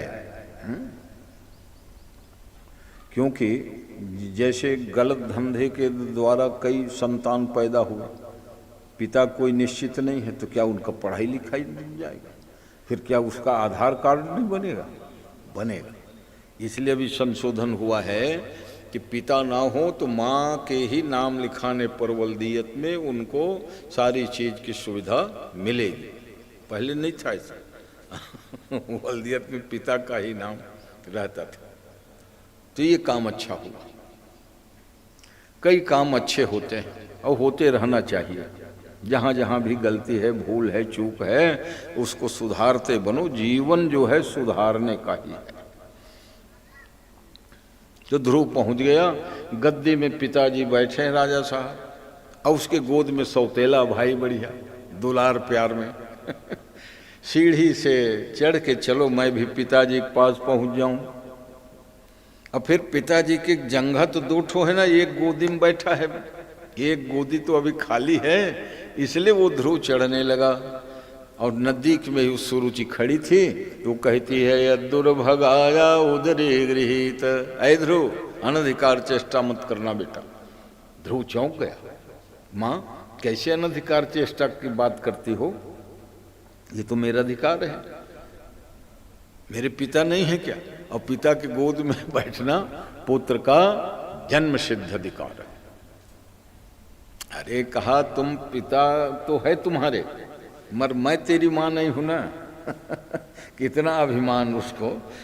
तो पिता तो है राजा साहब तुम्हारे बेटा, मगर मैं तुम्हारी माँ नहीं। तुम्हारी माँ एक अभागिनी सुनीति है जो उपेक्षिता है। ओहो, इतना कष्ट हुआ ध्रुव को ये बात सुन के, जैसे कोई तीर भाला बेध दे हृदय। यद्दुर्भगाया उदरे गृहीत मातु सपत्न्या सदुरुक्त विद्धु। ऐसा लगा कि हृदय को छेद कर दिया हो तो तलवार भाले से। स्वसन्नुषा दंड हतो यथा ही। और जैसे विषैले सांप का बेटा, उसको तुम लकड़ी से छेड़ दो तो फुफकार उठता है ना। जो सांप बड़े नहीं, अगर सांप के बच्चे भी है विषैले तो वो भी फुफकार उठता है। स्वसन रुषा दंड हतो यथा अहि। जैसे सर्प के बच्चे को लकड़ी से थोड़ा छेड़छाड़ कर दोगे फुफकार उठता है।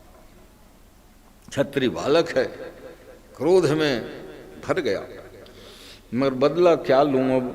माँ तो बहुत बड़ी है, उम्र अभी 4.5-5 बरस के हो रहा था, इसलिए रोते रोते वो अपनी माँ के पास गया।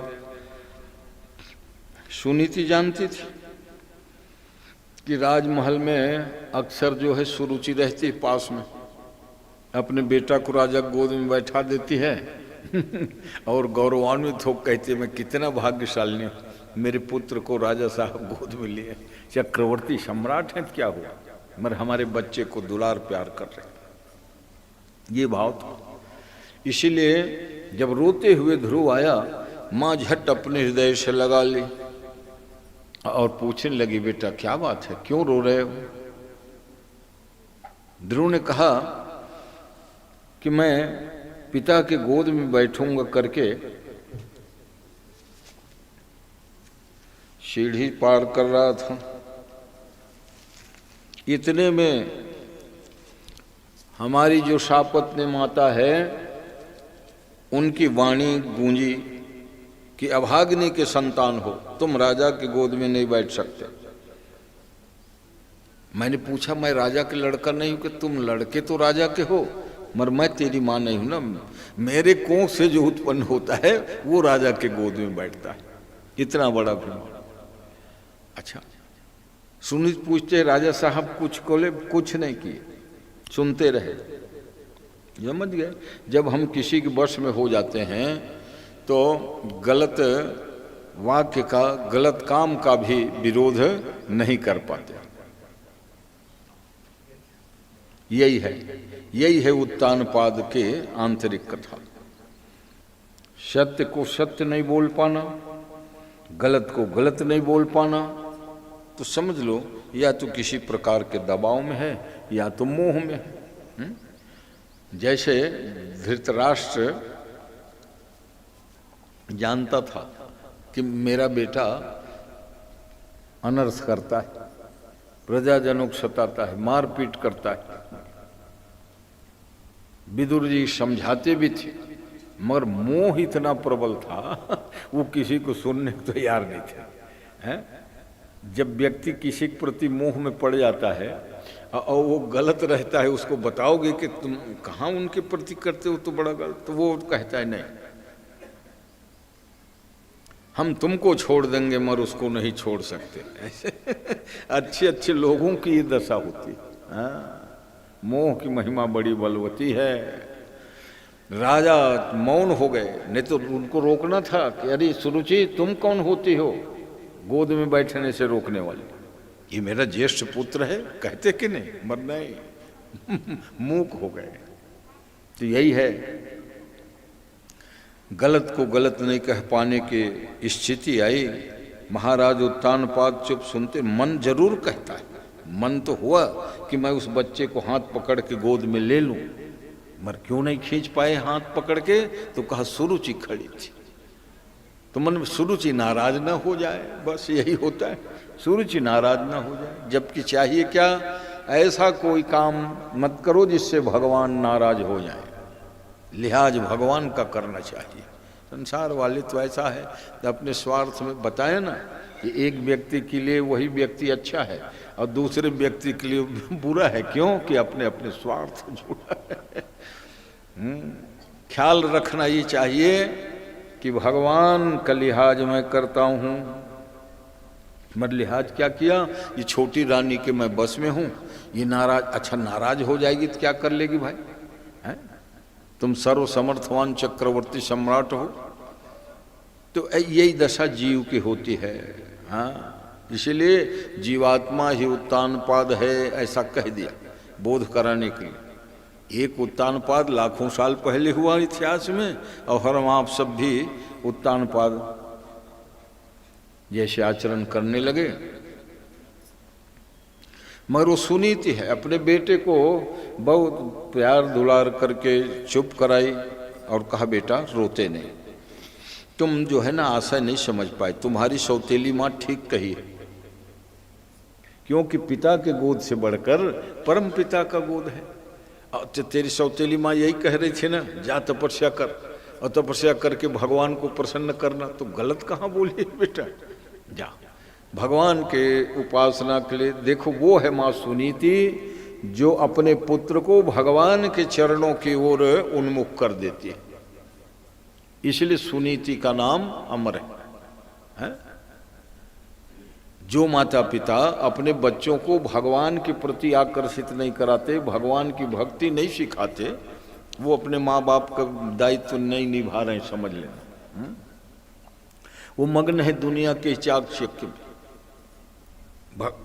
उत्तम माता पिता आज भी बच्चों को, है ना, वो उनके मन को भगवान के चरणों में लगाने के आस्तिकता का, धार्मिकता का संस्कार डालते हैं, वही माता पिता धन्य है। जो माता पिता अपने बच्चे को संस्कार नहीं दे सके, कोई नशेड़ी हो गया, कोई जुएड़ी हो गया, तो क्या काम, माता पिता के कर्तव्य तो होता है।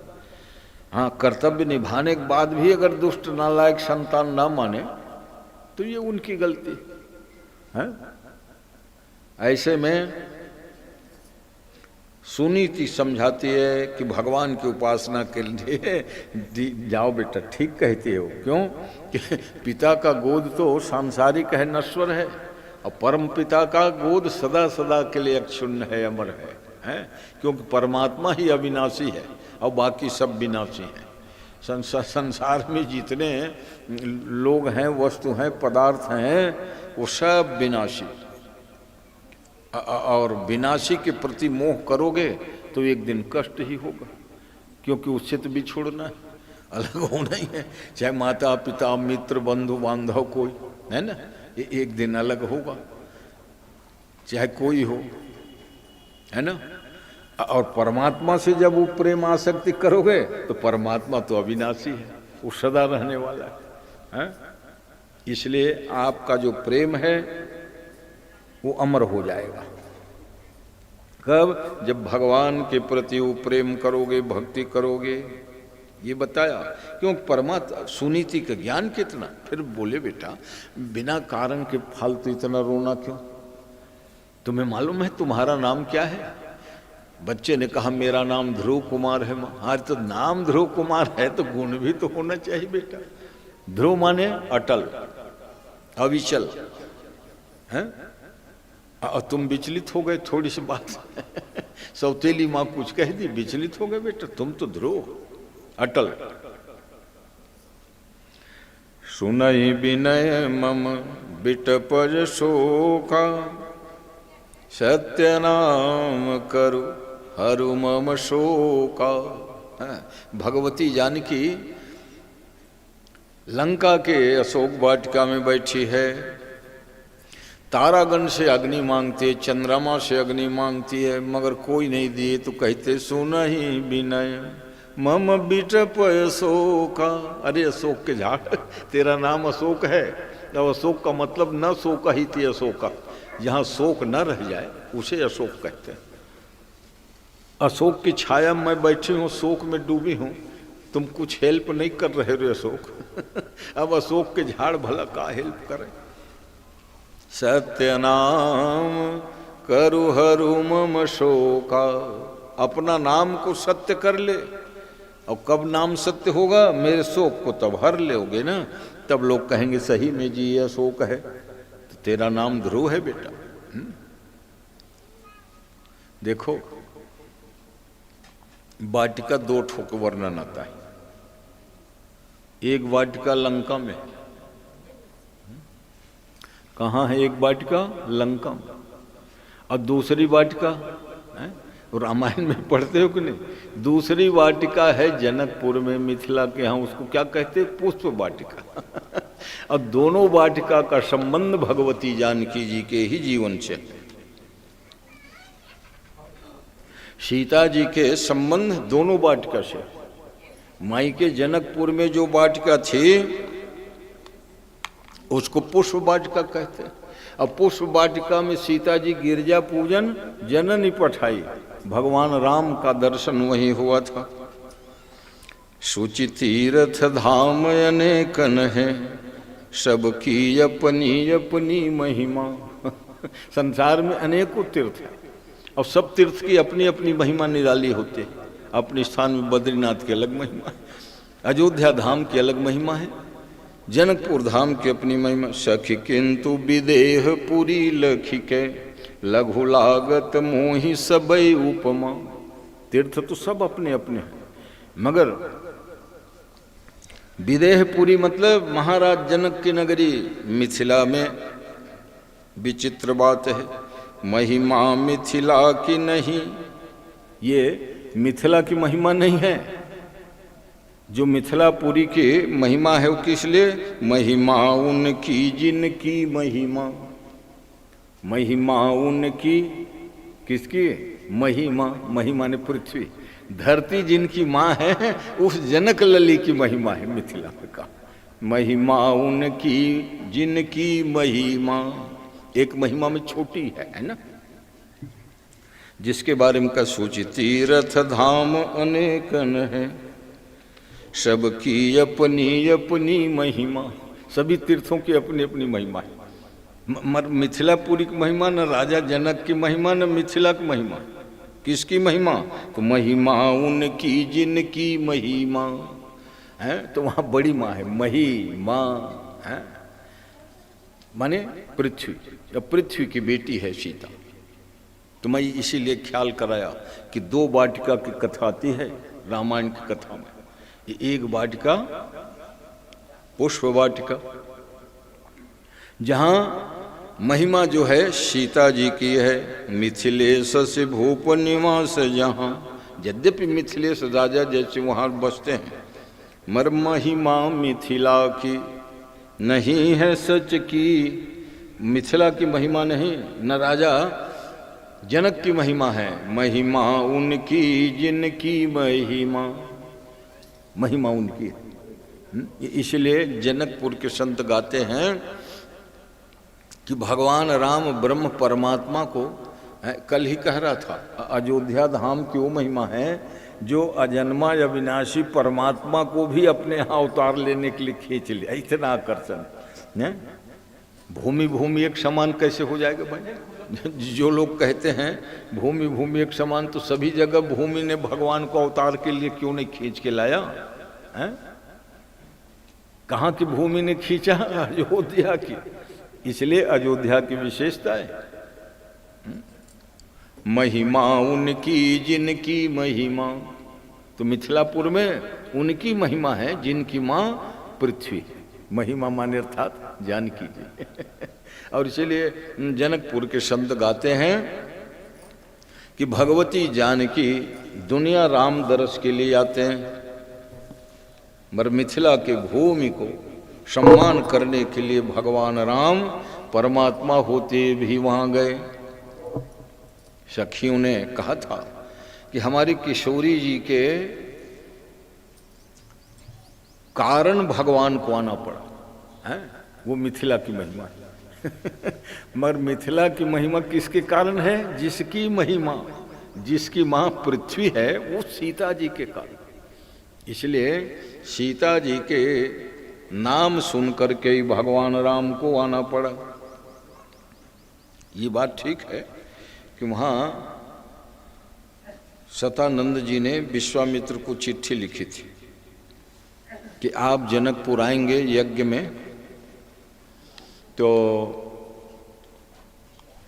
अहल्या के आश्रम के होते हुए आना।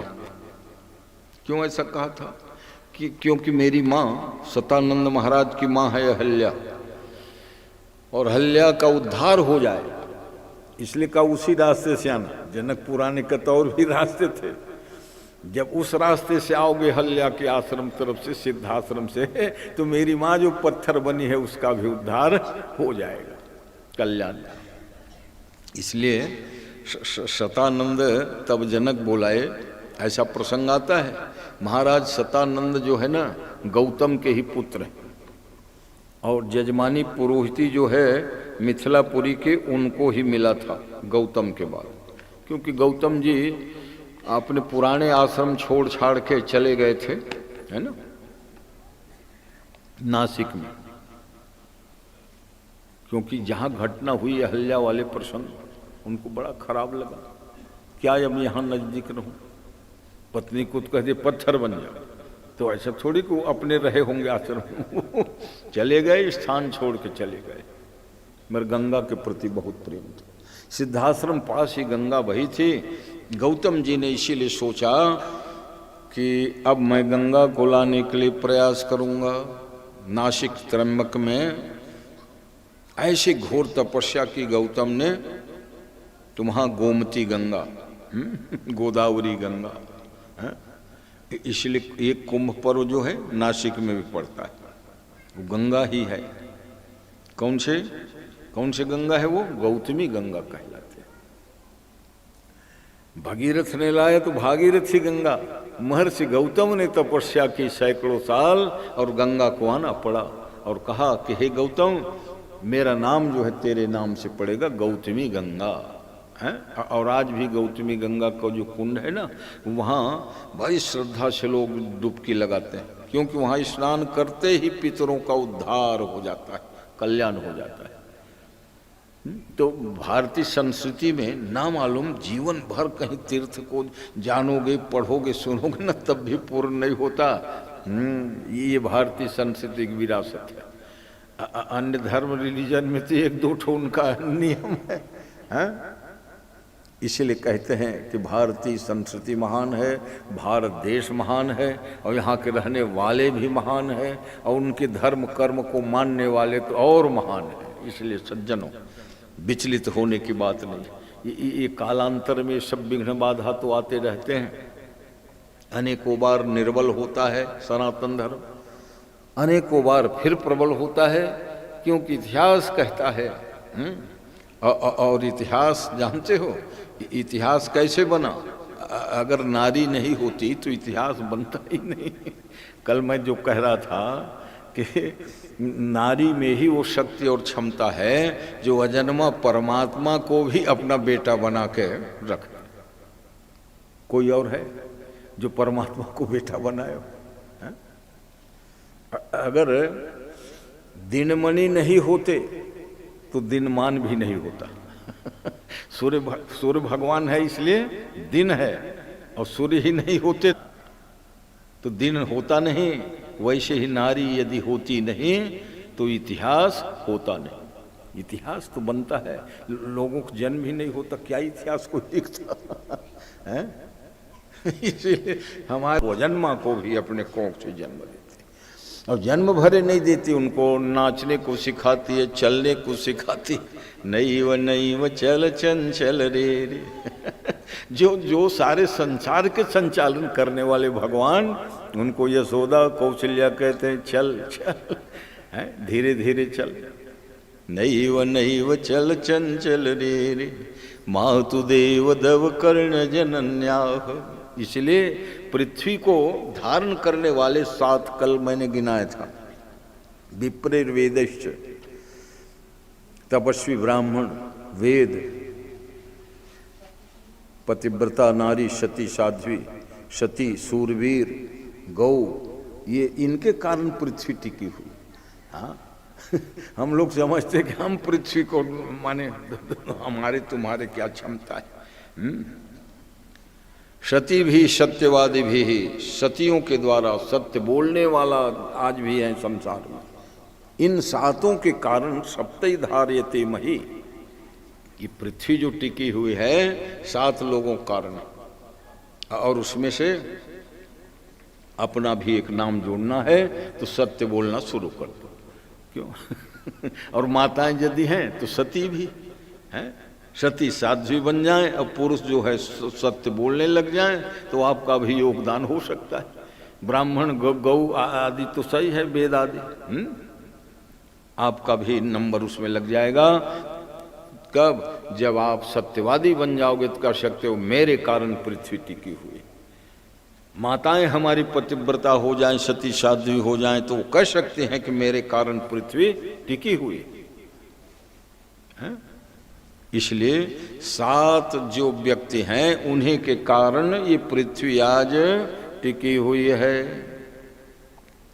अपने पुत्र को मां समझा रही है कि बेटा तेरा नाम ध्रुव और तुम दुखी हो रहे हैं।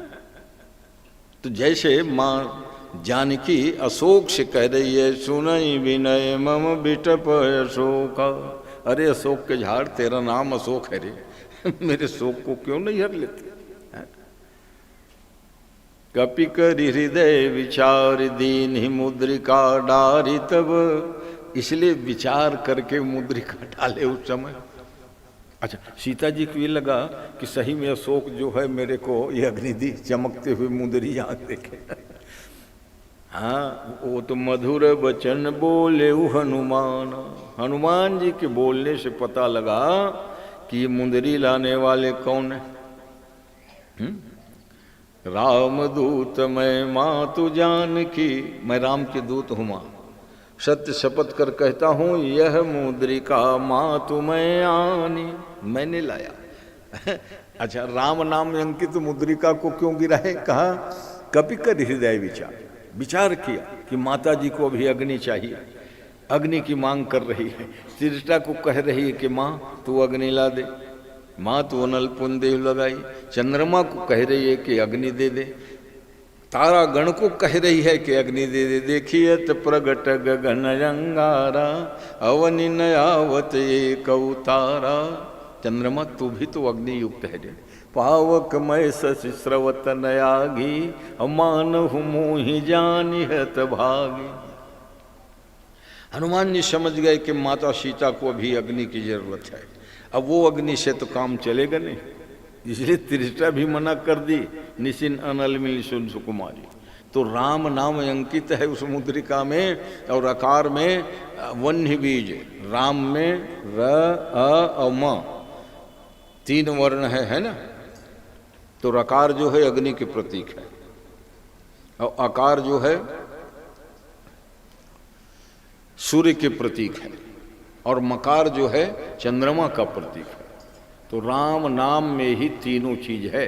हेतु कृषाणु भानु हिम कर को, कृषाणु माने अग्नि, भानु माने सूर्य, हिमकर माने चंद्रमा, तीनों है इसका। इसलिए राम जो नाम है ना, वो तत्व की दृष्टि से, भक्ति की दृष्टि, जिस दृष्टि से भी देखो सर्वोत्तम नाम है। इसलिए दुनिया में सबसे ज्यादा अधिक भगवान राम का नाम का ही जप होता है, राम का ही नाम का जप होता है अंतिम क्षणों में भी, है ना।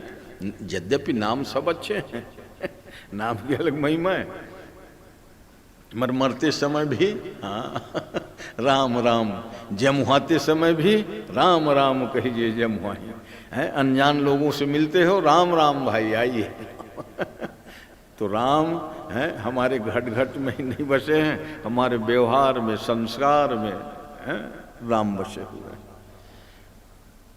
और इसका कारण ये है कि महर्षि नारद जी ने वरदान मांगा था भगवान से कि राम सकल नामन ते अधिका, हो नाथ जग खग गण बधिका। तो नाम की महिमा बता दे। देखो सुनीति कहा, तेरा नाम ध्रुव है बेटा, काहे को चिंता करता है। और पिता के गोद से परमात्मा का गोद कई गुना श्रेष्ठ होता है। चल जाओ तपस्या करो। अगर माँ ममता में पड़ जाती, मैं अपने कैसे बेटा को छोड़ के जंगल भेजूं, है ना। आज भी माँ ममतामयी होती है, मगर अपने बेटा को कोई बम्बई भेज दी पढ़ने के लिए, है? जब 5-6 साल के है वो हॉस्टल में रहेगा, खाएगा पिएगा। कोई कहता जाओ ऊटी में भर्ती कर दो, कोई कहता है फलाना आश्रम में भर्ती कर दो, है। अपने ममता को मार कर, क्यों ऐसा करती है? ताकि वो बच्चा श्रीमान धीमान योग निकले। घर में ही रह जाएगा तो कहाँ कुछ बन पाएगा। इसलिए ममता मई माँ सुनीति अपने 5 साल के बेटा ध्रुव को कहते, जा बेटा मंगल होगा, तुम्हारा आशीर्वाद मेरा साथ में है। तुम ये मत सोचना कि माँ मेरे को अलग भेज दे, हर क्षण मैं छाया की भांति रहूंगी बेटा, मेरा आशीर्वाद रहेगा, है ना। इसलिए देखो अपने बेटा को दूर भेज तो दी रहते हैं, मगर माता पिता हर क्षण अच्छा जैसे नज़दीक में है, कोई रायपुर कॉन्वेंट में भर्ती कर दिया तो 8 दिन 15 दिन में खाने की सामान इधर के जाता है माँ की ममता है। कोई दूध दही लेके जाता है कि मेरा बेटा जो है वहाँ कॉन्वेंट में पढ़ रहा है। तो भला बताओ, सुनीति का त्याग अपने 5 साल के बेटे को कहा, जाओ बेटा आराधयोग धज पाद पद्मम अधोक्षत, भगवान की उपासना करो। ये नहीं सोची कि रात के समय अच्छा जाने लगे जब प्रणाम करके ना, ध्रुव भी समझिए ठीक है माँ, मेरा नाम ध्रुव है, ध्रुव नाम सार्थक करूंगा। और फिर अपने नाम नहीं, अपने पूर्वजों के नाम को भी जो अक्षुण्ण रखता है, उसी पुत्र का जन्म लेना सार्थक है। कल मैंने बताया था भगवान राम इसलिए वन को चले गए क्योंकि इतिहास में मेरा पिता का नाम जो है अमर रहेगा। क्या कि सत्य की रक्षा के लिए अपने प्राण प्रिय पुत्र को भी उन्होंने वनवास दे दिया महाराज दशरथ की तो आस्था डिग गई थी। कहने लगे, कल कह रहा था ना बेटा तुम मेरे जेल में बंद कर दे और उसके बाद तू राजा बन बैठना भगवान राम ने कहा इससे इतिहास कितना गलत लिखा जाएगा पिताजी, इसलिए मेरे को वन भेजिए। अच्छा, राम सत्य संध है। भगवान राम ने कहा था कि जिस सत्य की रक्षा के लिए, धर्म की रक्षा के लिए मैं पिता की आज्ञा मान कर बनाया, और यहाँ लक्ष्मण भाई मूर्छित है, सीता जो है अपहृता है, तो कहा ये भले ही अपहृता हो जाएं, लक्ष्मण जी भाई रहे कि न रहे, लोग कहेंगे कि राम तुम धर्म को त्याग दो, तो मैं धर्म का परित्याग नहीं कर सकता। इसलिए रामो विग्रहवान धर्म, धर्म के मूर्तिमान प्रतीक भगवान राम है। इसलिए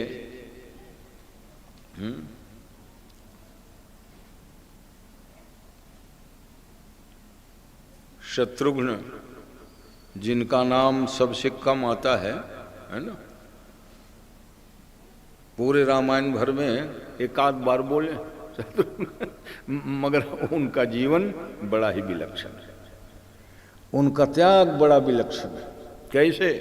भरतलाल जी ने तो भला भगवान के वियोग में नंदी गांव करी पर्णकुटी बनाए, और इसीलिए अयोध्या से 4 कोस में वो नंदी गांव, अयोध्या जाओ ना तो नंदी गांव जरूर जाया करना, क्योंकि भरत जी वहीं 14 साल व्यतीत किए थे। तो शत्रुघ्न का जानते हो, नाम नहीं है मगर पूरा राज काज संभाला था 14 साल तक शत्रुघ्न लाल ने क्योंकि भरत लाल जी का तो एक ही काम था, भगवान के खड़ाऊ की पूजा करना। नित्य पूजत प्रभु पांवरी प्रीति न हृदय समात। तो क्रिया रूप में कौन सेवा किया था अयोध्या राज्य का? शत्रुघ्न लाल जी। मेरे बड़े भैया भरत की बस आज्ञा पालन करूंगा।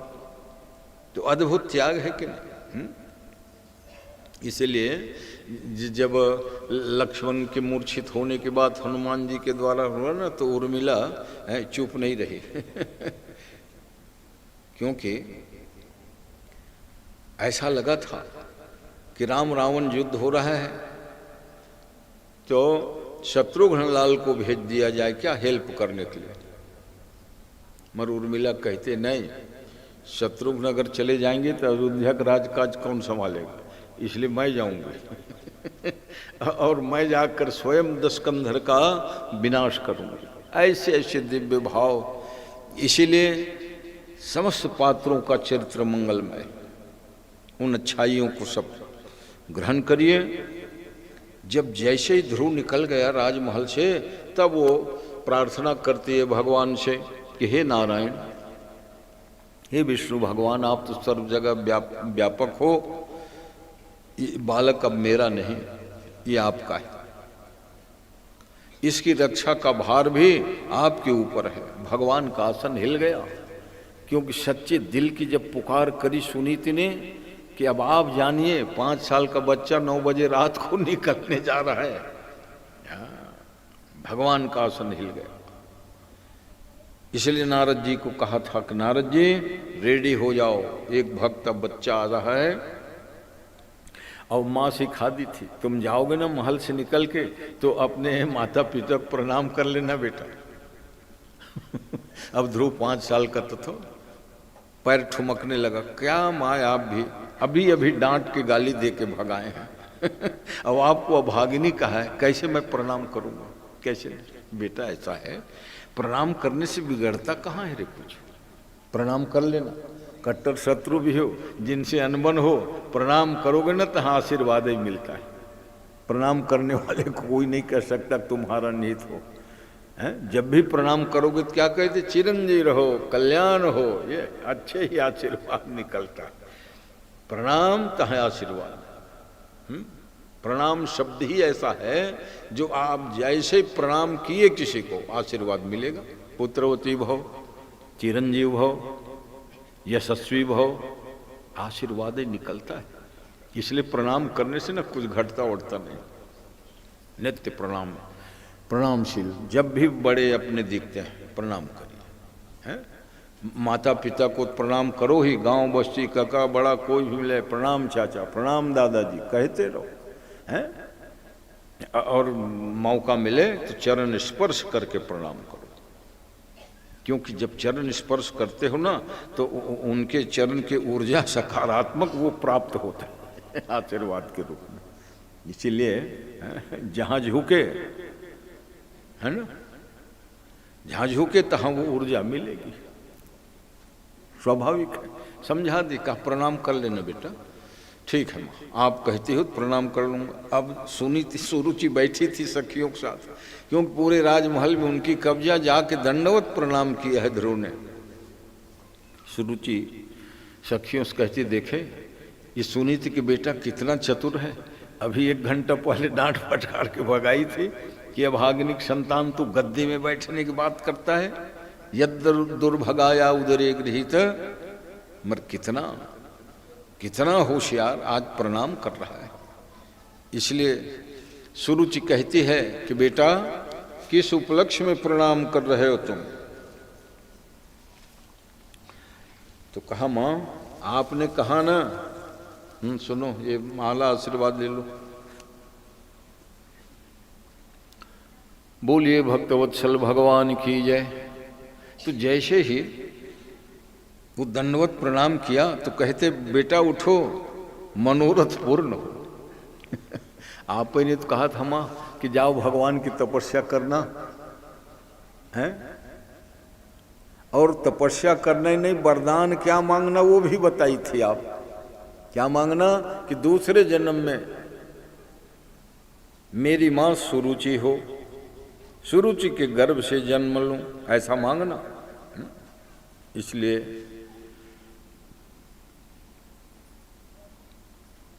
तपस्या करने जा रहा हूं माँ, आशीर्वाद दीजिए। तो ऊपर से तो कहा जाओ मनोरथ पूर्ण हो, चिरंजीव हो बेटा। अब मन ही मन सोचने लगी, सुरुचि के मन में तो कुटिलता थी कि सिंह व्याघ्र खा जाएगा 5 साल के बच्चा, जंगल जा रहा है रात के समय, तो मेरे बेटा के लिए निष्कंटक राज्य होगा। अगर ध्रुव जीवित रहेगा तो राज्य की बंटवारा होगा कालांतर में। अब जब एक ही जने मेरा बेटा रहेगा तो कौन बंटवारा लेने वाला है। तो मन ही मन खुश हो रही है, तो सुना कि क्या रही, जाओ बेटा चिरंजीव रहो, मनोरथ पूर्ण हो। पिताजी को प्रणाम किए। पिताजी को ग्लानि तो है कि मैं ऐसा अभागा पिता हूं जो अपने पुत्र को गोद में नहीं बैठा सका, अपने पुत्र को जी भर के दुलार प्यार भी नहीं कर सका, और इतना बड़ा चक्रवर्ती सम्राट हूं। ध्रुव को लगा तो जरूर मन कि मैं रोक लूं इस बच्चे को, ये जंगल जाने को जान पिता का अधिकार होता है, रोक लूं, मगर नहीं रोक पाए। क्यों कि सुरुचि नाराज न हो जाए। और कोई नाराज ना हो जाए इसलिए तुम अपना कर्तव्य भूल जाओगे, अपना उत्तम उत्तम कर्म छोड़ दोगे। ध्रुव माँ बाप को प्रणाम करके चला। अब जहाँ चला भगवान की आज्ञा से देवर्षि नारद बीच रास्ते में मिल गए। कहने लगे बालक क्या नाम है तुम्हारा। अब 5 साल का बच्चा जा रहा था जंगल में। प्रणाम गुरुजी। ले संस्कार अच्छा दिए थी उनकी माँ ने। बड़ों को देखते ही नारद जी संत वेश में है, प्रणाम करो।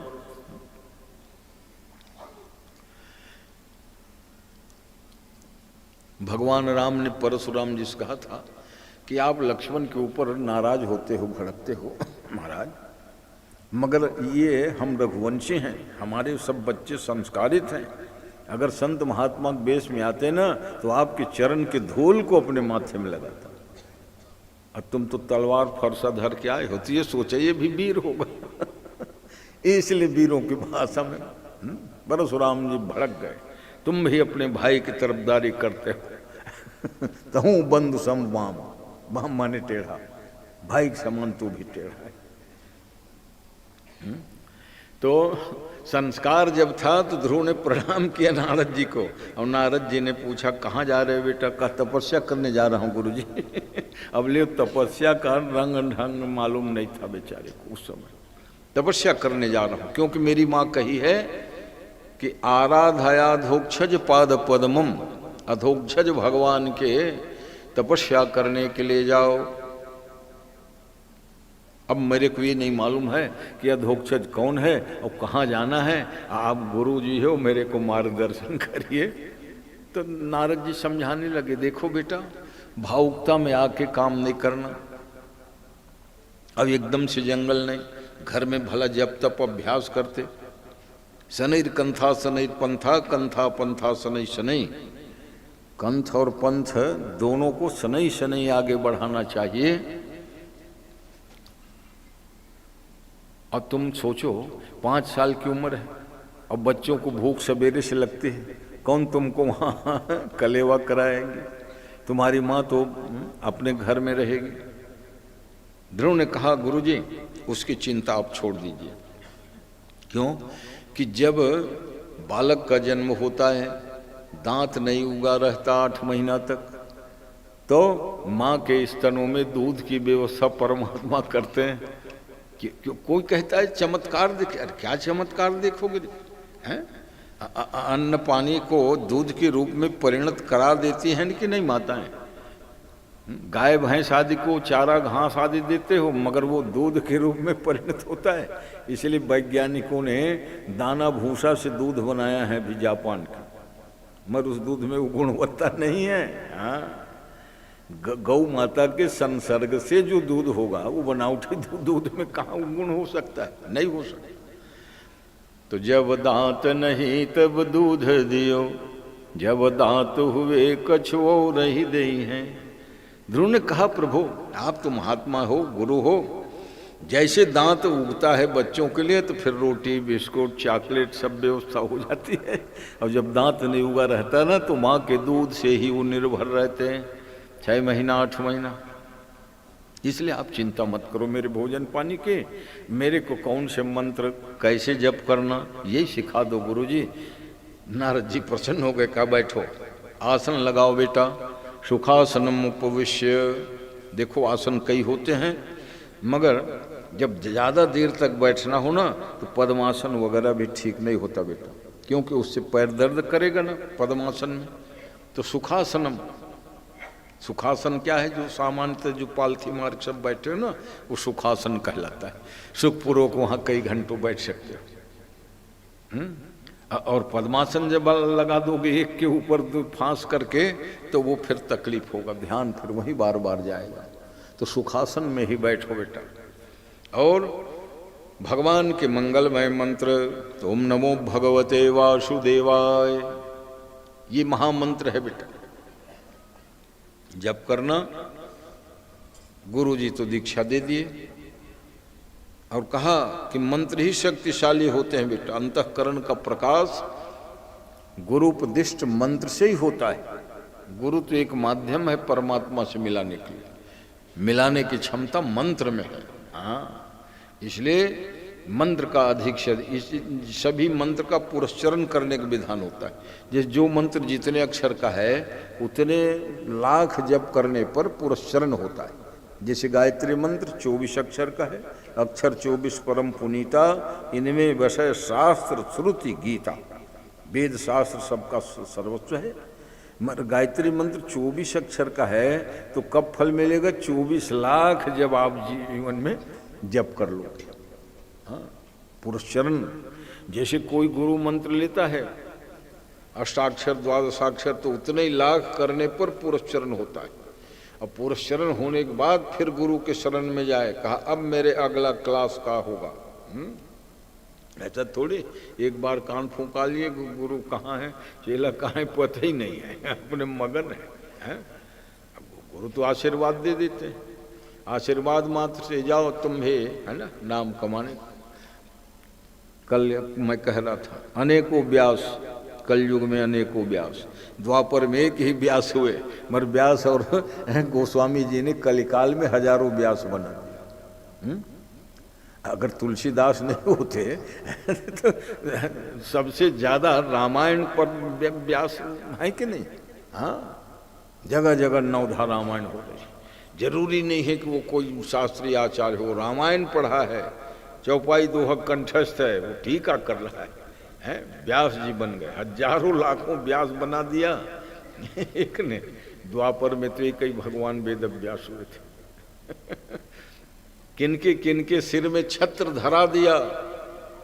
लोग जो है आजकल प्रवचन भी करेंगे तो छत्र लगा के करेंगे, उसी में गौरव समझते हैं, और वो भी चांदी का हो सिंहासन। अरे बैठ जाओ लकड़ी तखत में, कागज है नहीं, ऐश्वर्य का प्रदर्शन सब लोगों में हो गया। तो ऐसा है, भगवान के पूजा पात्र भले उनके चांदी के नहीं, मगर उनके बैठने के लिए चांदी के चौकी जरूर चाहिए, है? और जानते हो वो 3-4 लाख में पहुंच गया है ना। तो मान लिए ठीक है, वो क्या है, सौर ऊर्जा के कारण चांदी की प्लेटों की उपयोगिता है। लोग समझ ही नहीं पाए कि इतना थोड़ी भैया, साल भर 6 महीने में दुगना तिगुना हो जाएगा, नहीं होगा। तो ये तो सब अनेक कारण होते हैं सज्जनों। जीवन को अपने मंगलमय बनाओ। जैसे ही ध्रुव ने नियम बनाया कि 3 दिन की आड़ में मैं फलहार करूंगा, फल भी रोज नहीं खाते थे, 3 दिन उपवास, 1 दिन कंदमूल फल, दूसरा महीना लगा तो 6 दिन के आड़ में भाजी खा ले, तीसरा महीना लगा 9 दिन में 1 दिन जल पीते थे, और चौथा महीना लगा तो 12 दिन के आड़ में हवा पीते थे। माने अन्न छूटा, कंदमूल फल छूटा, भाजी साग छूट गया, और अब जल भी छूटा, वायु भी छूटा, और 5वां महीना लगते ही अंगूठे के बल में खड़े हो गए। एक अंगूठे के बल में खड़ा होना ये भी तपस्या, और अंगूठा कौन के एक पैर के बल में खड़ा होना भी तपस्या आज की स्थिति में, है ना। इसीलिए वो योग सिखाने वाले कहते नहीं 60 पार कर गए हो, चलो क्या करें, एक पैर में खड़ा हो, बताओ। तुम और को तो छोड़ो ना, एक पैर में खड़ा हो 2 मिनट दिखाओ तो लड़खड़ा जाते हैं, है ना। 5 सेकंड में ही नहीं खड़ा हो पाते हैं। अब हमारे पूर्वज थे, एक पैर में खड़ा होकर हनुमान चालीसा बराबर हनुमान जी के मंदिर में, भूषण लाल बाबा जी हमारे गांव में एक पैर में खड़े हो जाएं तो बिल्कुल लड़खड़ाना। तो ये तो छोटे अभ्यास से अपने घर में भी कर सकते हो, उसमें कौन से व्यायामशाला जाना। एक पैर में खड़ा होके, है ना, या तो एक माला जप करके दिखाओ, हनुमान चालीसा पाठ करके दिखाओ, धीरे धीरे अभ्यास बढ़ जाएगा। अतिष्ठत एक पादेन, ध्रुव जी ने एक पैर नहीं, पैर के अंगूठे के बल से ही खड़ा हो गया। वो तो और कठिन है। और कहते हैं कि देवराज इंद्र घबरा करके आंधी तूफान वर्षा कराने के आदेश दिया। आंधी तूफान वर्षा भी कुछ नहीं बिगाड़ पाया, क्योंकि सुदर्शन चक्र वहां तैनात कर दिया था भगवान ने कि मेरे भक्त को, अभी सुन रहे थे, ज्ञानी तो भगवान के पास जाता है, पर भक्त के पास भगवान दौड़ के चले आते हैं, मेरे भक्त को कोई तकलीफ ना हो। सुदर्शन चक्र तैनात कर दिया। वो पानी बरसे जरूर, मगर सब छिटक जाए। अब आप कहो महाराज वो वर्षा होगी वो दूर दूर कैसे आती, यही तो नियम है भाई। मड़ेली में अभी प्रवचन चल रहा था, मैं बताया कि हनुमान जी ने जब लंका जला दी तो रावण के वश में तो सभी थे, पानी पवन आगे, है कि नहीं। उसने बुझवाने किया को उपाय किया कि नहीं, कहा किया।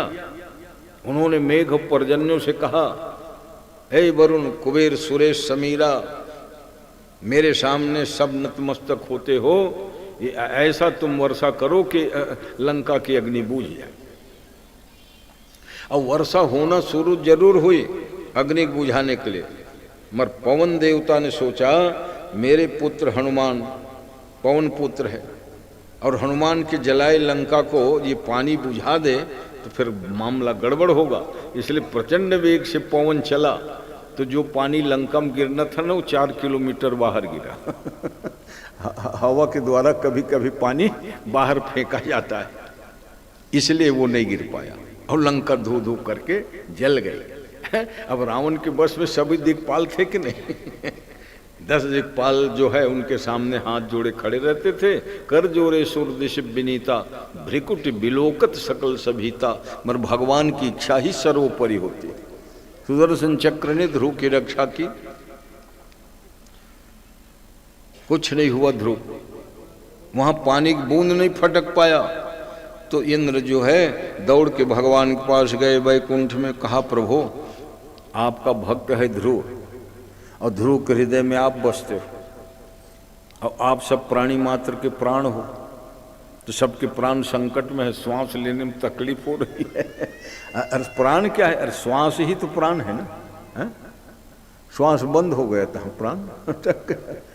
कोई कहता है प्राण दिखता नहीं महाराज, अरे क्या दिखता है रे, श्वास जो श्वास चल रहा है तब तक प्राणी जीवित है, तब श्वास बंद हो गया था, प्राणी का प्राण समाप्त हो गया।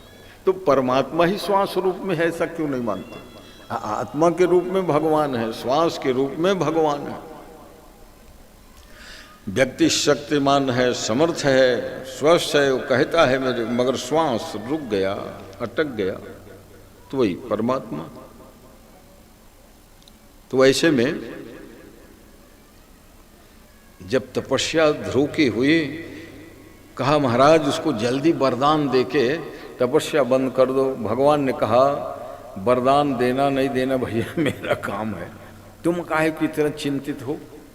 तो कहा महाराज सबके प्राण अटके हुए हैं। भगवान समझ गए प्राण अटके ना अटके, तुमको ये चिंता है कि मेरी गद्दी बचेगी कि नहीं बचेगी, मगर तुमको आश्वासन देता हूँ मेरा ये जो भक्त ध्रुव है ना वो तुम्हारे इंद्रासन के हैं इच्छुक नहीं।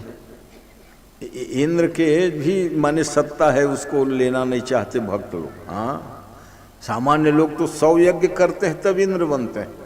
इंद्र का नाम ही एक है संस्कृत में शतक्रतु है ना, क्रतु माने यज्ञ, शत माने 100 यज्ञ कर लेता है तो इंद्र बनने की पात्रता है ना। इंद्र कौन बनता है, योग्यता। शिक्षक कौन बनेंगे हैं, तो D.Ed B.Ed पास वाले बनेंगे, स्नातक होंगे। तो वैसे इंद्र कौन बनेंगे, 100 यज्ञ किया हुआ। अब 100 यज्ञ करने वाले भी बहुत जने हैं, लंबी लाइन है, तुरंत वो गद्दी खाली थोड़ी है जो प्रतीक्षा करनी पड़ती तब वो इंद्र बनते। इसीलिए भगवान ने कहा मेरे भक्त लोग इंद्र की पदवी को भी नहीं चाहते लेना। अब तुम चिंता मत करो मैं चला। ऐसा सोचकर भगवान मधुवन में प्रकट हुए, क्योंकि ध्रुव ने जो तपस्या करी थी ना, वृंदावन से लगा हुआ एरिया है मधुवन, यमुना किनारे है, सघन वृक्षों की छाया, वहीं एक अंगूठे बल में खड़े हैं और हृदय में भगवान के ध्यान कर रहा है। भगवान आके खड़े हो गए, शंख चक्र गदा पद्म लेकर, बोलो लक्ष्मी नारायण भगवान की जय। मर ध्रुव देखे तब ना, उनकी तो आंखें बंद है, ध्यान लगाया है। और ध्यान कहाँ लगाया है, किस भगवान में, जो उनके हृदय में भगवान बसते थे। 6 महीना के ध्यान से मन एकाग्र हो गया, और जहाँ एकाग्र हुआ था भगवत दर्शन हो नहीं। मन ही तो इन सब में बाधक होता है ना। 6 महीना देखो, कंदमूल फल छोड़ा, पानी छोड़ा, हवा छोड़े हैं, वायु भक्षण भी, श्वास को भी ब्रह्मरंध्र में चढ़ा लिया था। इसलिए भगवान ने क्या किया, अपने रूप जो उनके हृदय में था ध्रुव के, उसको हटा दिया। और जैसे ही रूप हटा तो चौंक पड़ा ध्रुव, कहा मेरे हृदय में जो भगवान की मधुर मूर्ति थी वो कहाँ गई, है ना। आप किसी देख रहे व्यक्ति को कहीं गायब हो जाए तो परेशान होगी कि नहीं। मेरे हृदय के भगवान कहाँ निकल गए। घबरा के आंख खोला, और जब आंख खोला तो वही भगवान, वही रूप, शंख चक्र गदा पद्म लिए मुस्कुराते हुए खड़े थे। ध्येयम सदा, प्रार्थना करने लगे। भगवान ने कहा ध्रुव अरे प्रार्थना वगैरह मत कर बेटा, तेरी तपस्या से मैं बहुत प्रसन्न, अब तो जल्दी वरदान ही मांग। अब और क्या प्रार्थना करेगा मेरे प्रकट होने पर। मध्रुव ने बहुत सुंदर शब्दों में, शुरू से तो वो प्रार्थना नहीं कर सका, क्योंकि वाणी अच्छे अच्छे लोगों की वाणी लड़खड़ाती है ब्रह्म हो परमात्मा के सामने। जब अपने से बड़े महिमा मंडित को भी जब देखते हो ना, तब ठीक से नहीं वाणी निकलती, तो भगवान है, अविनाशी है। वेद जिनको नैति नैति करके निरूपण करता है, उस भगवान की स्तुति 5 साल के बालक भला क्या करता, मर मन में होए। क्योंकि एक दूसरे को देख रहे हैं, भगवान ध्रुव को और ध्रुव भगवान को देख रहे हैं। अब बोले नहीं दोनों, भगवान भी नहीं बोले, ध्रुव भी नहीं बोले। 5 मिनट तक देखते रहे तो भगवान ने मुस्कुराया। अब भगवान जब मुस्कुराए तो कहते ध्रुव भी मुस्कुराए, अब भक्त भगवान दोनों मुस्कुराए, तो आकाश में जो देवता देख रहे थे उस दृश्य को, वो भी मुस्कुराए। और वर्णन करने वाले सुखदेव जी फिर नहीं रोक पाए, क्योंकि भक्त भगवान मुस्कुरा रहे, देवता मुस्कुरा रहे आकाश मार्ग में, तो सुखदेव जी मुस्कुराए। और जब सुखदेव जी मुस्कुराए तो श्रोता परीक्षित कहाँ रुकने वाले थे, और सारे पब्लिक जो है मुस्कुराए। इतना अद्भुत दृश्य था वो भगवान का और ध्रुव का जब मिलन हुआ है, तो पूरा श्रोता समाज माने एक आनंद में मग्न थे। और तब भगवान समझ गए ये बच्चा बोलना तो चाहता है, मगर मेरी महिमा के सामने इनकी वाणी नहीं खुल रही, मूक हो गया है। तो शंख को भगवान ने बालक के कपोल में छुआ दिया। ये शंख जो होता है ना, हाँ, वो वेद का प्रतीक है। ऐसा नहीं समझना खाली पूजा करके फूंकने भरे गए, तो भी फूंका करो तो भी लाभ। हाँ, शंख बजाने से नकारात्मक ऊर्जा खत्म हो जाती है। इसलिए अपने घर में सुबह शाम फूंका करो और कुछ विशेषता जानो को ना जानो है। शंख बाजे साधु जागे, कई बार बताए, और शंख बाजे तो भूत भी भागे। भूत प्रेत को भगाने के दो ही काम है, ये या तो हनुमान जी को पुकार लो, और हनुमान जी को नहीं पुकार पाते, हम हनुमान चालीसा नहीं पढ़े तो शंख को तो बजा सकते हो, उसमें कौन से पढ़े लिखे हो डिग्री की बात है। तो हमारे पूर्वज ऐसे सरल सरलतम उपाय, शंख बाजे तो भूत भागे। और इसीलिए शंख जो जैसे कहते हैं ना, मूर्ति खंडित हो गया तो बदल लो, थोड़ा से भी क्रेक हो गया तो बदल लो, मगर शंख कहीं टूट फूट भी जाए रहे ना कई जगह तो भी मत त्यागो उसको। हाँ, क्योंकि शंख के इस भाग में अधर्म रहता है और इस भाग में धर्म, इसलिए शंख को ऐसा नहीं रखना। ऐसा रखोगे तो क्या होगा, अधर्म भाग ऊपर रहेगा। इसलिए शंख को देखते हो, मेरे शंख ऐसे रहता है हरदम। ये तो जैसे परमात्मा के हृदय से धर्म निकला और पीठ भाग से अधर्म निकला, इसलिए भगवान के पीठ की तरफ नहीं, सन्मुख हो ये जीव मोहि जब। इसलिए दरवाजे में गणेश जी लगाते हैं, तो आप निकलो तो भी गणेश जी के दर्शन हो, और आओ तो भी प्रवेश। तो दो गणेश जी की प्रतिमा है ना, ताकि गणेश जी का पीठ कहीं दिखना नहीं चाहिए। तो जब दोनों तरफ गणेश जी के सामने रहेगा, फिर क्या पूछ रहा उस घर के मंगल को।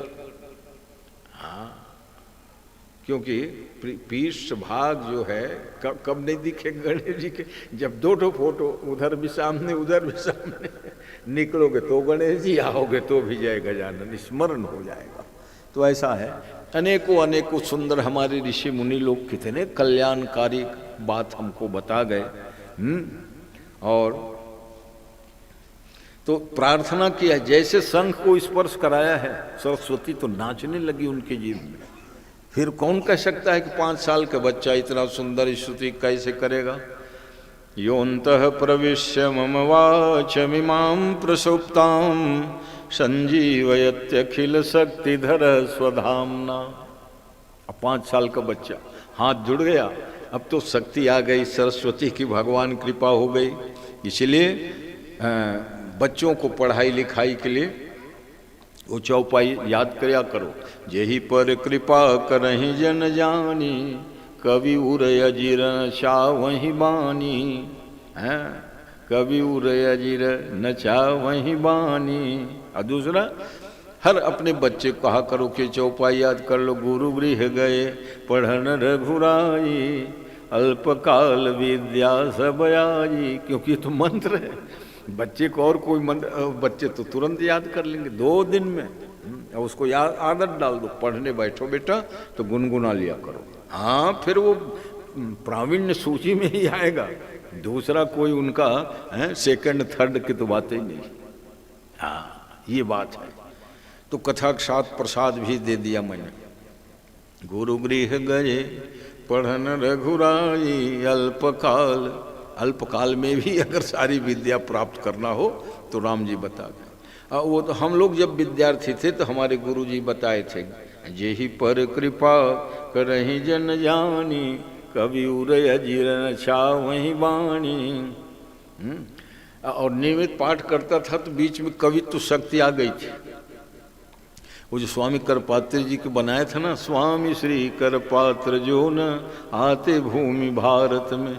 मगर कुछ गलती हुई होगी, सरस्वती की स्तुति नहीं किया, कभी तो शक्ति अब नहीं है, कोशिश करूँगा। सन 2000 में ही इतना सुंदर वो कविता शंकराचार्य जी खुश हो गए।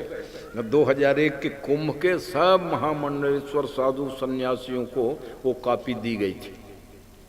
सेठ विद्यासागर ने कहा हजारों कॉपी छपे, वो स्वयं भी गए थे उस समय, सब जितने साधु। इसीलिए जितने भी अखाड़ा परिषद है साधु सन्यासी का, वो पंपलेट में मेरा फोटो नाम है, रचिता के नाम से, इसलिए सब लोग जान गए। देश भर के अधिकतम जो साधु सन्यासी आदि जो है जानते हैं, वो तो बाद में सब यूट्यूब आदि के द्वारा जाने। मगर वो जो कविता मैंने बनाया था स्वामी श्री कर पात्र जो न आते भूमि भारत में, वेद शास्त्र महिमा हम सबको सुनाता कौन। प्रश्नवाची चिन्ह। अगर धर्म सम्राट जी नहीं आते तो आज वेद शास्त्र यज्ञ के बारे में जो हम लोग जान रहे हैं कौन बतलाता। भ्रमित मनीषियों को स्नेह से बुझा करके, आचार्य तुलसी कांड हुआ था 72 में। 13 पंथी जैन साधु सीता जी के बारे में कुछ गलत सही बोल गए थे, अग्नि परीक्षा। तो उसमें फिर स्वामी करपात्री जी का आगमन हुआ था रायपुर में। और खैर वो शास्त्रार्थ कहा कि आओ तुम, शास्त्रार्थ नहीं, वो भग गए रातों रात, उसको महाराज शिवम पहुंचा दिया गया था। हैं? तो उस घटना का भी जिक्र है उस पद्य में मेरा। हैं? तो कविउर अजिर नचावहि वाणी, इस चौपाई के खूब पाठ करोगे, सिद्धि करोगे ना, तब कवित्व शक्ति आएगी। मोरी सुधारें सो सब भांति, और जासु कृपा नहीं कृपा अघाती। तो बच्चों को ऐसा है, मेहनत तो उनको करना पड़ेगा, मगर ये सब मंत्र भी सहायक होते हैं। हाँ, इसलिए कराना चाहिए। बोलिए भक्तवत्सल भगवान की जय। ध्रुव ने कहा, प्रभु जब आप सर्वज्ञ हैं, घट घट वासी हैं, तो वहां कहने क्या बात है? मेरी माँ क्या चाहती है वही वरदान दे दीजिए। भगवान ने कहा, बहुत चतुर हो तुम। दुनिया के बड़े बड़े भक्त को जब पूछा मैं मांग लो तो मांगे अपने अपने ढंग से मांगे।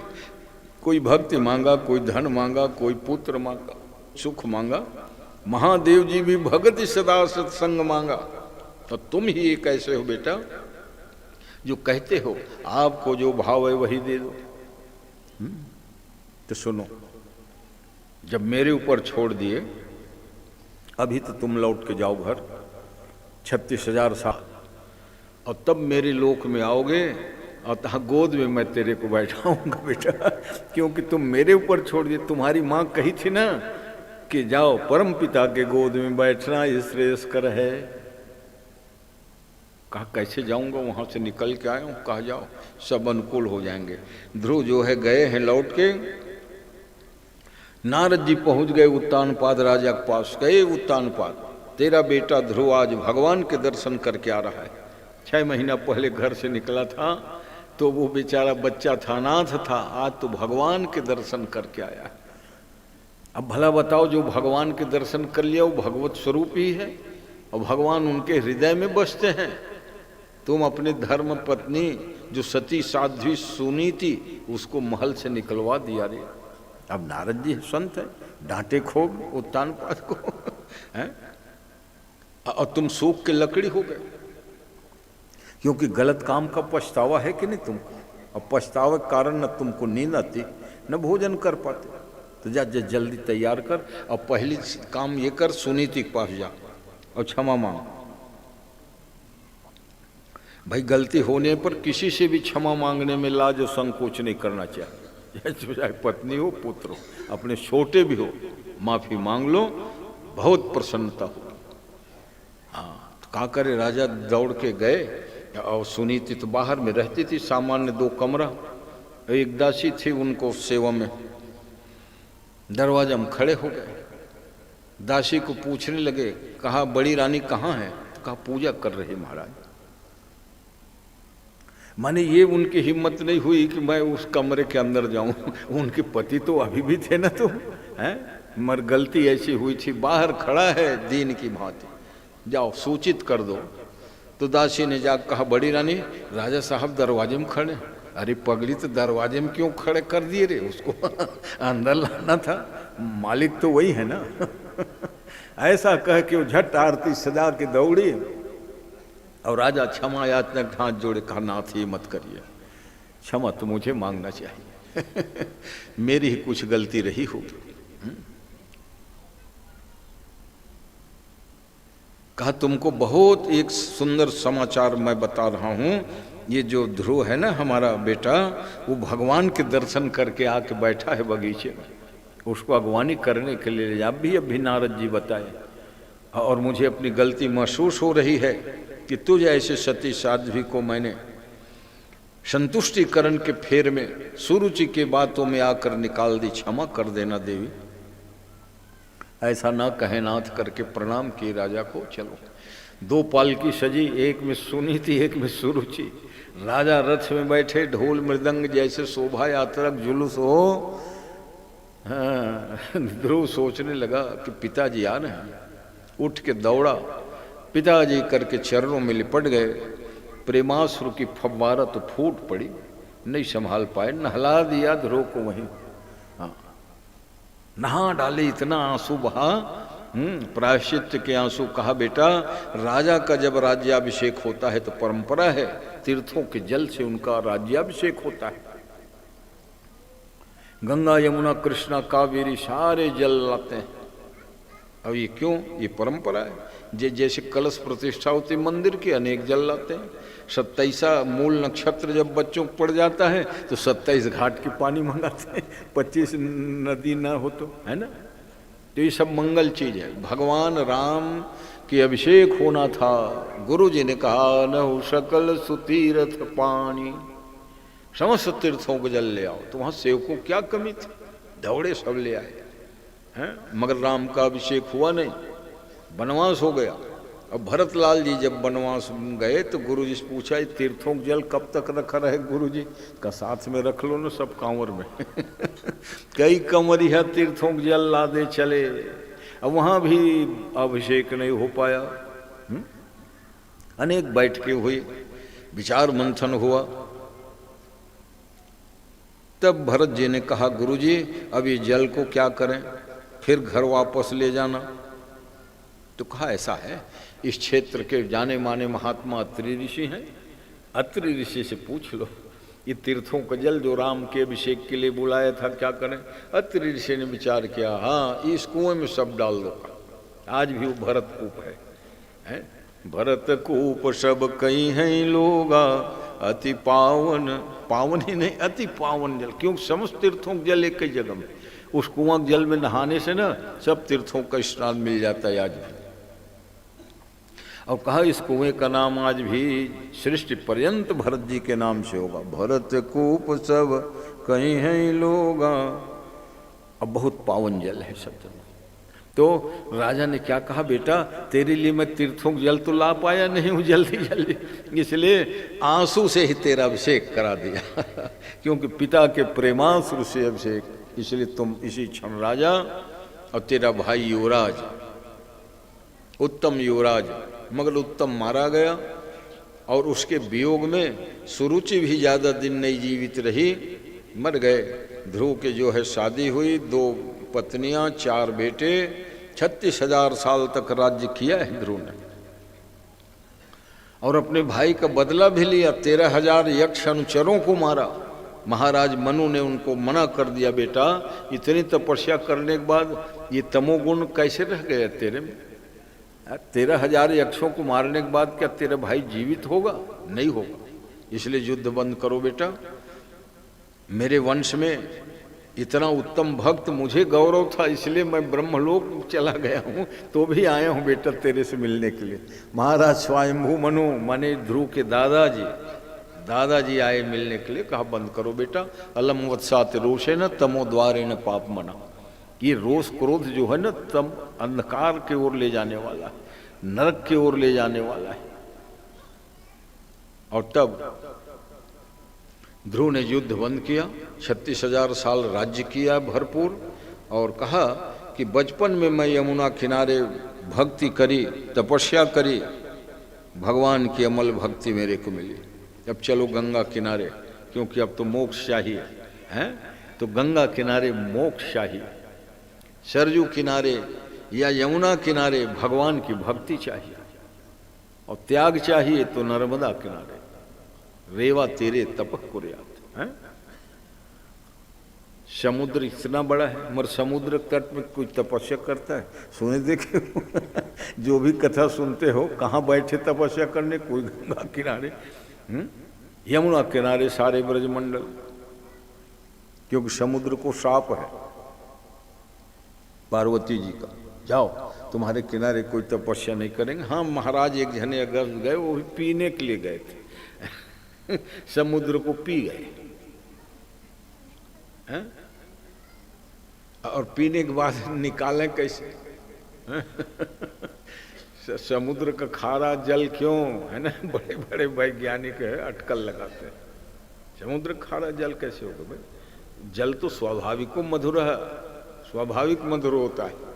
तो समझनो, इसलिए समुद्र इतना विशाल है, मगर किनारे में कोई महात्मा का आश्रम बना है, तपस्या करते देखे। और जहाँ नर्मदा किनारे एक तरफ से तो शुरू कर दे अमरकंटक से, किनारे किनारे हजारों तीर्थ आज बसे हुए हैं, मंदिर, देवालय, कुटिया। इसलिए नर्मदा परिक्रमा सबसे बड़ी विलक्षण है। 3 साल लगता है, जल्दी करोगे तो 9-10 महीना लगता है। उसकी भी कई गति है, चाल है। एक दिन में 35 किलोमीटर चलोगे, जो बड़े अच्छे अच्छे लोग तब वो परिक्रमा करते हैं। और माने बहुत सार्वजनिक नाम मैं बता दूं, दिग्विजय सिंह सपत्नीक नर्मदा परिक्रमा किए थे अभी 4 साल पहले। और उनको, भले वो राजनेता है, मगर कहा कि जीवन में जो मुझे आनंद मिला नर्मदा परिक्रमा में, वो चाहे मैं मुख्यमंत्री रहा तो भी नहीं मिला राज्यपाल रहा तो भी नहीं मिला, केंद्र में भी रहा नहीं मिला, मगर नर्मदा परिक्रमा, ये है भारतीय संस्कृति सज्जन, नर्मदा जी की परिक्रमा। और फिर नर्मदा परिक्रमा, उसकी महिमा आज भी माई की ऐसा है, तो तुमको खाने पीने की चिंता नहीं, वाह, एक से एक देने वाले मिलेंगे। या उसी नर्मदा परिक्रमा में जब कोल भीलों के एक एरिया आता है तो आपको सब लूट लेंगे। हाँ, घड़ी देखेंगे, उतार दे महाराज, अंगूठी उतार दे महाराज, ऐसे दुष्ट लोग मिलते हैं। हाँ, और नहीं उतारोगे ना तो मारेंगे, पीटेंगे।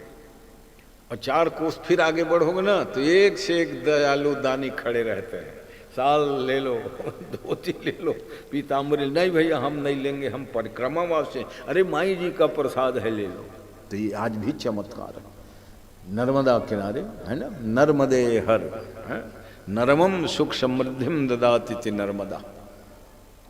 तो नर्मदा की परिक्रमा ज्यादातर जो होते हैं ना, वहाँ शुरू करते हैं ओंकारेश्वर से, ओंकारम अमलेश्वरम, नर्मदा के एक तट में ओंकारेश्वर, अमलेश्वर, वहाँ शुरू करो, या नर्मदा परिक्रमा कहीं से शुरू कर दो। अमरकंटक एक तरफ से चलना है, चलते चलते अब एक जगह उसको पार करोगे, फिर आओगे, अमरकंटक से करो।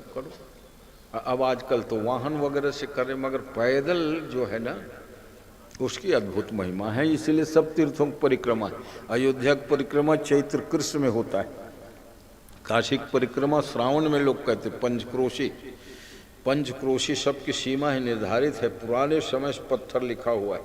ये जो राजिम क्षेत्र है, राजीव लोचन छत्तीसगढ़ का, वहाँ उसके भी पंचक्रोशी, उस पंचक्रोशी के ही अंतर्गत 5 महादेव हैं, है ना, कुलेश्वर, चंपेश्वर आदि आदि। तो माने विश्व के तीर्थों के बारे में जानिए, अपने देश राज के भी बारे में जानिए। पंचक्रोशी की परिक्रमा वहाँ भी होती है और करना चाहिए, है ना। तो ध्रुव जो है तपस्या करने कहाँ बैठा, आज भी ध्रुव टीला है। जब हरिद्वार से ऋषिकेश की ओर चलोगे ना, तो गंगा की धारा तेज है, और वहीं बैठ गए पत्थर में, और नीचे बिल्कुल गंगा बह रही, जैसे ऋषिकेश में देखोगे तो ये गंगा और पार में, तो वहीं बैठ के तपस्या किए। अब तो मेरे को मोक्ष चाहिए, बचपन में यमुना किनारे और बूढ़ापे में गंगा किनारे तपस्या करने लगे। मगर गंगा की धारा वहाँ खरखर खरखर आवाज करे, कोलाहल, क्योंकि वहाँ तेज धारा होने से। तो 2 दिन देखा, 3 दिन देखा, अपना जपमाली आसन उठाए, कहा गंगा माई प्रणाम, मैं जा रहा हूँ अपने घर में ध्यान करूँगा। तो कहते हैं गंगा माई प्रकट हो गई प्रत्यक्ष मगर में बैठे, रुको रुको बेटा ध्रुव, कहाँ जाएगा रे, तुम्हारे ऐसे भक्त मेरे तट में रहे तो मेरी भी तो महिमा बढ़ेगी बेटा, क्यों जाने लगे, तुम तो तपस्या करने आए थे। तो ध्रुव ने कहा माँ बहुत हल्ला करते हो, कोलबिल कोलबिल तो ध्यान नहीं लगता है। गंगा के मैं हल्ला करती हूँ रे, हाँ तो खर खर खर खर ये आवाज क्यों, शांत होके बहो ना। बेटा पहाड़ी से जब निकले हूं पत्थर से टकराने से खरखराहट होती है, हैं? अब महानदी तो ऐसा है, रेत रेत ही रह गया है। बहुत बड़ी नदी है, चित्रोत्पला गंगा है। कई नदियां ऐसे हैं जिसमें खरखर खरखर आवाज होती, जैसे शिवनाथ में एक घाट है तुलसी घाट, काला पत्थर निकला है, तो उस पत्थर से टकरा के 3 किलोमीटर से आवाज सुनाती है देवधुनी धारा। वैसे ही गंगा की धारा देवधुनी, माने गंगा के आवाज को ध्रुव ने कहा माँ शांत हो जा। अच्छा चलो ठीक है, तुम्हारे तपस्या करने बैठे ना इतने चौड़े में 100 फीट तक बिल्कुल मैं शांत रहूंगी। वहां धार है कि नहीं पता ही नहीं चलता, ऊपर में धारा दिख रही है, नीचे में धारा दिख रही है।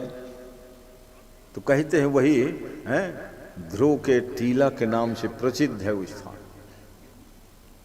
और तब भगवान ने अपने पार्षदों को विमान लेके भेजा। नंद सुनंद पार्षद आए और ध्रुव से कहा याद कर लो 5 साल की उम्र में क्या वरदान मिला था, याद है? हाँ तो बस हम लेने आए।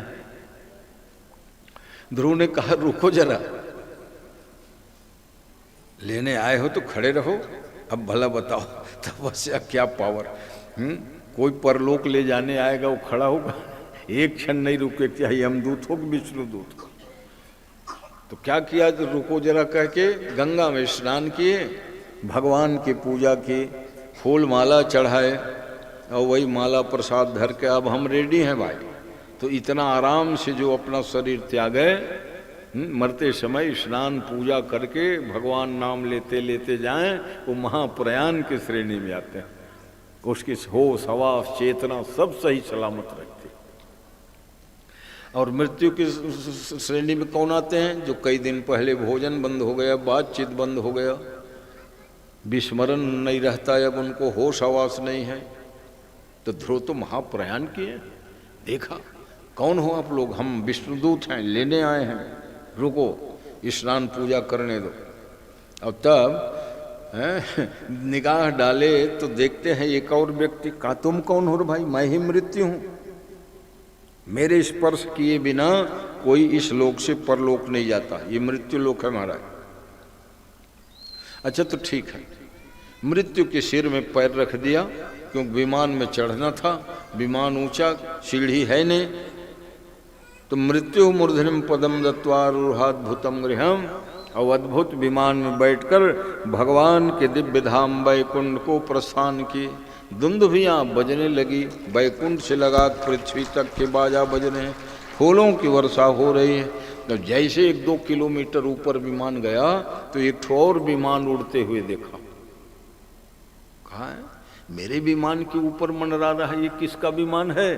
तो देखे उसमें उनकी माँ सुनी थी बैठी है और खिड़की से झांक के देख रहे कि मेरा बेटा भी आ रहा है। वाह, जिसका बेटा इतना सत्कर्म करने वाला होगा उसके माँ बाप के लिए विमान तो आएगा ही, चाहे वो भले कुछ करे या ना करे, है ना। पुत्र का मतलब होता है पुण्नाम नरकात्रायति पुत्र। तो बेटा माँ के विमान को देख रहा है और माँ अपने पुत्र को देख रहे हैं। माने ये भाव था कृत्य माँ, अगर आप भगवान की तपस्या करने के लिए संस्कार नहीं दिए होते तो आज मैं इस प्रकार विमान में बैठ पाता क्या? वैकुंठ में आदर पूर्वक लिवा के ले जाते हैं तो धन्य हो माँ, हैं? और माँ कह रही बेटा तेरे तपस्या कारण ही तो मैं विमान में बैठी हूँ रे मैंने तो कुछ की नहीं। ऐसा अद्भुत दृश्य था। भगवान ने कहा आओ मेरे चरण कमलों में, मैंने ध्रुवलोक बना के रखा है बेटा, ध्रुवलोक है ना, जिसमें उदय अस्त का झंझट नहीं है। इसलिए ध्रुव तारा नित्य है। सूर्य चंद्रमा तो अस्त होते हैं, शुक्र बृहस्पति अस्त होते हैं। ध्रुवलोक में भगवान ने बैठाया। तो कहते हैं ध्रुवलोक तो परम दिव्य है ना, वहाँ कौन जा सकता है? सभी लोगों को प्रवेश ही नहीं। तो ध्रुव को लगा ज़्यादा ऊंचा बड़े बनना ठीक नहीं है, लोगों से संपर्क छूट गया है, मोह हुआ कहते हैं। देखो ध्रुव को तो भगवान के गोद से नीचे उतर के बैठ गए। नारद जी ने कहा मामला गड़बड़ होगा, मेरे ही चेला है, मेरे ही मंत्र देने से आज ये भगवान के चरण कमलों में बैठा है, अनाड़ीपन कर रहा है, चल गुरु की जरूरत होती है, कोई व्यक्ति कितनों बड़ा हो जाए। नारद जी फिर पहुंच गए वहीं, और पहुंच गए, नारद जी को देखे, गुरु जी आइए आइए, आप भी कृपा कर। अरे तो जहाँ चेला वहाँ गुरु को तो जाना चाहिए। तो एक बात बता बेटा, तू गोद से काहे को उतर गए रे? अरे कहा यहाँ कोई आते जाते नहीं गुरुजी, वो तो पृथ्वी लोक में मैं राजा था ना, जिधर निकलो राजा साहब की जय हो जय हो, ग्लैमर सब घेरे रहते थे, यहाँ कोई नहीं आता है, इसलिए उतर गया। कहा तुमको मालूम है मृत्यु लोक में आंदोलन और हड़ताल चल रहा है, 6 महीने तपस्या करने वाले राजा के बेटा को पाए वो चल अनुपम ठाऊं। भगवान आप भी तरफदारी करते हो, कोई 90 साल के महात्मा, कोई 100 साल के महात्मा, कोई 125 साल के महात्मा जब तप यज्ञ करते करते भगवान के दर्शन नहीं पाए तो वो सब के सब हड़ताल कर दिए। क्या किए? एक एक ठो नाव चलाने लग गए सब समुद्र में। भगवान को दया है, भगवान ब्राह्मण वेश धर के गए, तुम लोग कैसे सब नाविक बन गए, ऋषि मुनि ब्राह्मण संत महंत हो।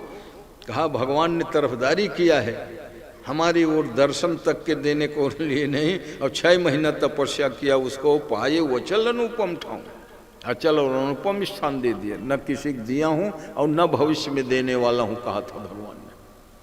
इसी आक्रोश में हम लोग आंदोलन हड़ताल करें तो भगवान ने दया करके चलो आओ मेरे नाव में बैठो। सबको नाव में बैठा के ले गए बीचों बीच समुद्र के, तो 24 ठो सफेद रंग का पहाड़ी दिखाया, 24 पहाड़। कहे महाराज हम भूगोल खगोल पढ़े, ज्योग्राफी पढ़े, समुद्र में एक ही पहाड़ था, है? कौन से पहाड़ था? ताई मैनाक हो श्रमहारी। कुछ लोग कहते हैं कि गणेश जी के सिर जो कटा, बताया ना दुनिया शुरू में कथा हो, एक मुसलमान आया था गोछिया में, हालांकि वो लठेत बन के आया था, 2 पार्टी वाली गाँव था। वो जब कथा सुने बहुत प्रभावित हो गया, वो बाहर सुनता था मैं मुसलमान होकर के। तीसरे दिन कहा अनुमति हो तो मैं भी अंदर बैठ जाऊं। महाराज आ जाओ, क्या है, कथा सबके लिए। अब उसके बाद वो जहाँ निवास था वहाँ जाने लगा। कहे महाराज कहाँ अमावस चंद्रमा, कहाँ जनक ससुराल, पहेली मेरे को पूछने लगे भाई। तो जरूरी तो कल ही बता रहा था, सब पहेली का उत्तर सब नहीं जानते। तो 4 प्रश्न। गणेश जी का सूंड कहाँ गया? शंकर भगवान ने सूंड काट दिया, सिर काट दिया, और सिर काटने के बाद में हाथी का सूंड लगा दिया। तो वो ऐसा ऐसा बिस्कुटक धरे रहे, और जहाज मुसलमान था। गणेश जी की सूंड कटने के बाद कहाँ गया महाराज?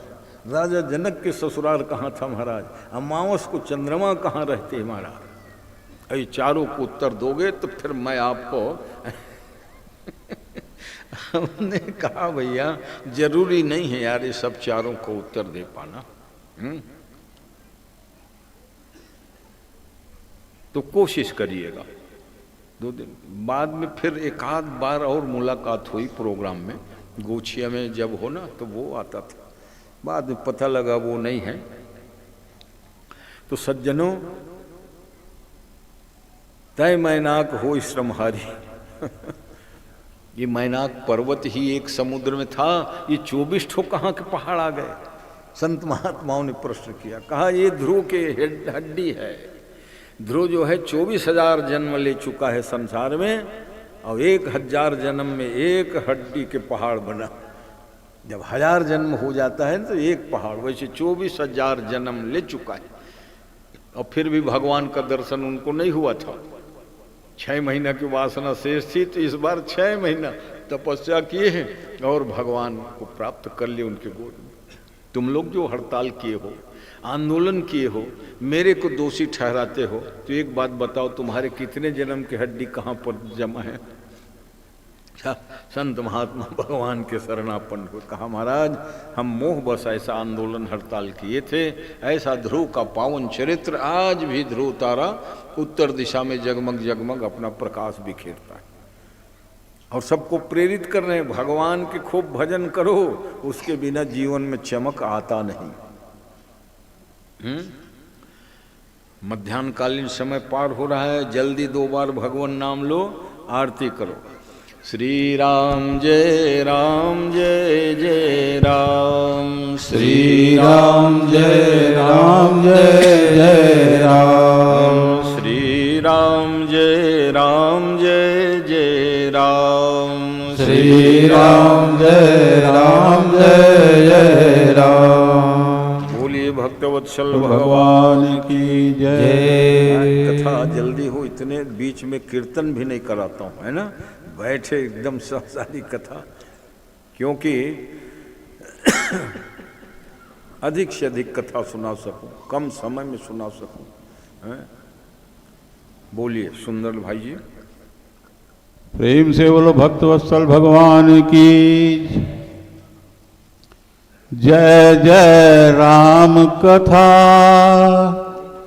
जय श्री कृष्ण कथा, वाह, जय जय राम कथा, जय जय भागवत कथा। इसे श्रवण से मिट जाती है जन्म जन्म की व्यथा। जय जय राम कथा, जय जय भागवत कथा। प्रेम से बोलो वृंदावन बिहारी लाल की जय। आए हुए सभी भक्तों का, माताओं बहनों का, आदरणीय श्री सिन्हा जी परिवार का आभार, बहुत बहुत धन्यवाद। आप लोग उनके आमंत्रण को स्वीकार करके या परमपिता परमेश्वर के प्रेरणा से यहाँ पर पधारे, इसके लिए धन्यवाद के पात्र हैं, साधुवाद के पात्र हैं। आए हुए कुछ सज्जनों से, आगंतुक सज्जनों से मैं निवेदन करता हूँ कि आइए भागवत भगवान के आशीर्वाद के साथ साथ परम पूज्य गुरुदेव व्यास जी महाराज का आशीर्वाद लेने के लिए आपको सादर आमंत्रित कर रहा हूँ मंच में, कृपया ध्यान देंगे। साथ ही साथ श्री छवि राम जी साहू चिवरी से पधारे हैं, आइए आपका स्वागत है मंच में। साथ ही साथ श्री नोहर राम जी साहू सिर्री से, साथ ही साथ श्री धनंजय साहू जामगांव से, श्री राम जी साहू चिवरी से। कृपया जल्दी जल्दी आते जाएंगे क्योंकि भोजन अवकाश का समय है। साथ ही साथ श्री संत राम जी साहू सिवनी कला से, श्री चेतन सिन्हा जी सिर्री से। आइए सभी लोग जिनका नाम ले रहा हूँ, आइए मंच की ओर आइए, मंच में आइए और गुरुदेव भगवान का, व्यास जी महाराज का आशीर्वाद प्राप्त करिए, भागवत भगवान का आशीर्वाद लीजिए।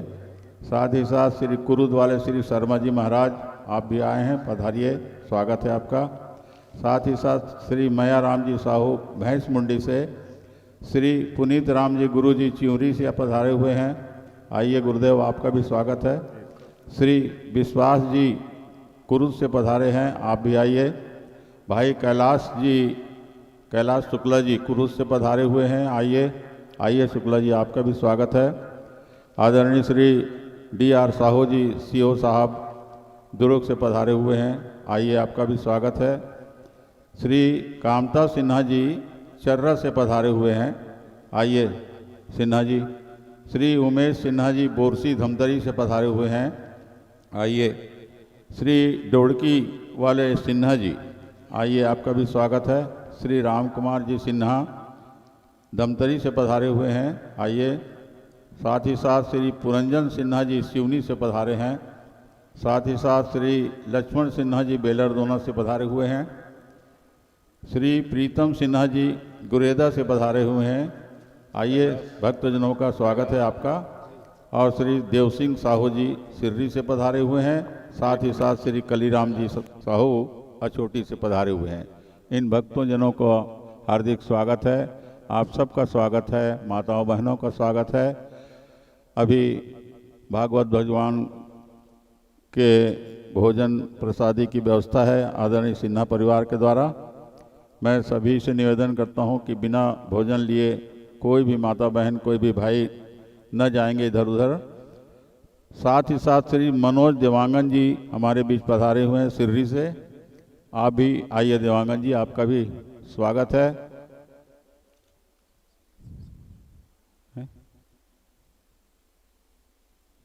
साथ ही साथ भाई शिव शंकर साहू जी सिर्री वाले पधारे हुए हैं। आए शिव भाई, आपका भी स्वागत है। मैं सभी भक्तजनों का हृदय से आभार और स्वागत है, अभिनंदन है, वंदन है। मैं साथ ही साथ आपको जानकारी दे दूं कि आज माताओं की संख्या बहुत अच्छी है और मैं चाहता हूं कि हर माता बहनों के पास आजकल मोबाइल सुविधा है, तो अपने अपने प्रियजनों के पास कम से कम मोबाइल में ये सूचना दीजिए कि इतना भव्य कार्यक्रम, इतना बड़ा महान यज्ञ यहाँ पर हो रहा है। तो अपने अपने घर में, अपने अपने रिश्तेदारों में इसकी सूचना जरूर देकर ज़्यादा से ज़्यादा संख्या में उनको आमंत्रित करिए और बुलाइए और अपने जीवन को कृतार्थ करिए। सभी भाइयों से निवेदन कि नौजवानों से खास निवेदन है कि वहाँ पर भोजन व्यवस्था में अपनी उपस्थिति देवें और भोजन व्यवस्था में अपना सहयोग देवें जाकर। अभी आरती की बेला है, कृपया खड़े होकर भागवत भगवान की आरती में अपना विशेष सहयोग देने की कृपा करेंगे। आइए, सबका स्वागत है। धन्यवाद। हरि ओम चंद्रमा मनसो चक्षो सूर्यो वजायत श्रोत्राद्वायुष प्राणश मुखादग्निरजायत कर्पूरगौरं करुणावतारं संसारसारं भुजगेन्द्रारं सदा वसन्तं हृदयारविन्दे भवं भवानी सहितं नमामि। दीपनिराजनं कर्पूरनिराजनं जलेन शीतले कर्णं मा आर्तिक्यं समर्पयामि। बोल वृंदावन बिहारी लाल की जय। श्रीमद् भागवत महापुराण की जय। श्री व्यास नारायण भगवान की जय। सत्य सनातन धर्म की जय। धर्म की जय हो। अधर्म का नाश हो। प्राणियों में सद्भावना हो। विश्व का कल्याण हो। गौ माता की जय। गौ हत्या बंद हो। पूज्य बात धर्म सम्राट श्री कृपाति जी महाराज की जय। पूरी पीठाधीश्वर जगतगुरु शंकराचार्य भगवान की जय। अपने अपने गुरु माता पिता की जय। नमः पार्वती पतये हर हर महादेव। एक विशेष सूचना, जो भी भक्तजन रोज नहीं आ पाते तो हमारे महाराज जी के नाम से YouTube के माध्यम से आप कथा श्रवण कर सकते हैं, दर्शन लाभ ले सकते हैं। जो भी भक्तजन अगर रोज नहीं आ पाते, बाहर से जो आए हुए हैं श्रोतागण बंधु, वो रोज नहीं आ पाते तो YouTube के माध्यम से महाराज जी का कथा श्रवण कर सकते हैं। बोलो वृंदावन बिहारी लाल की जय। सामने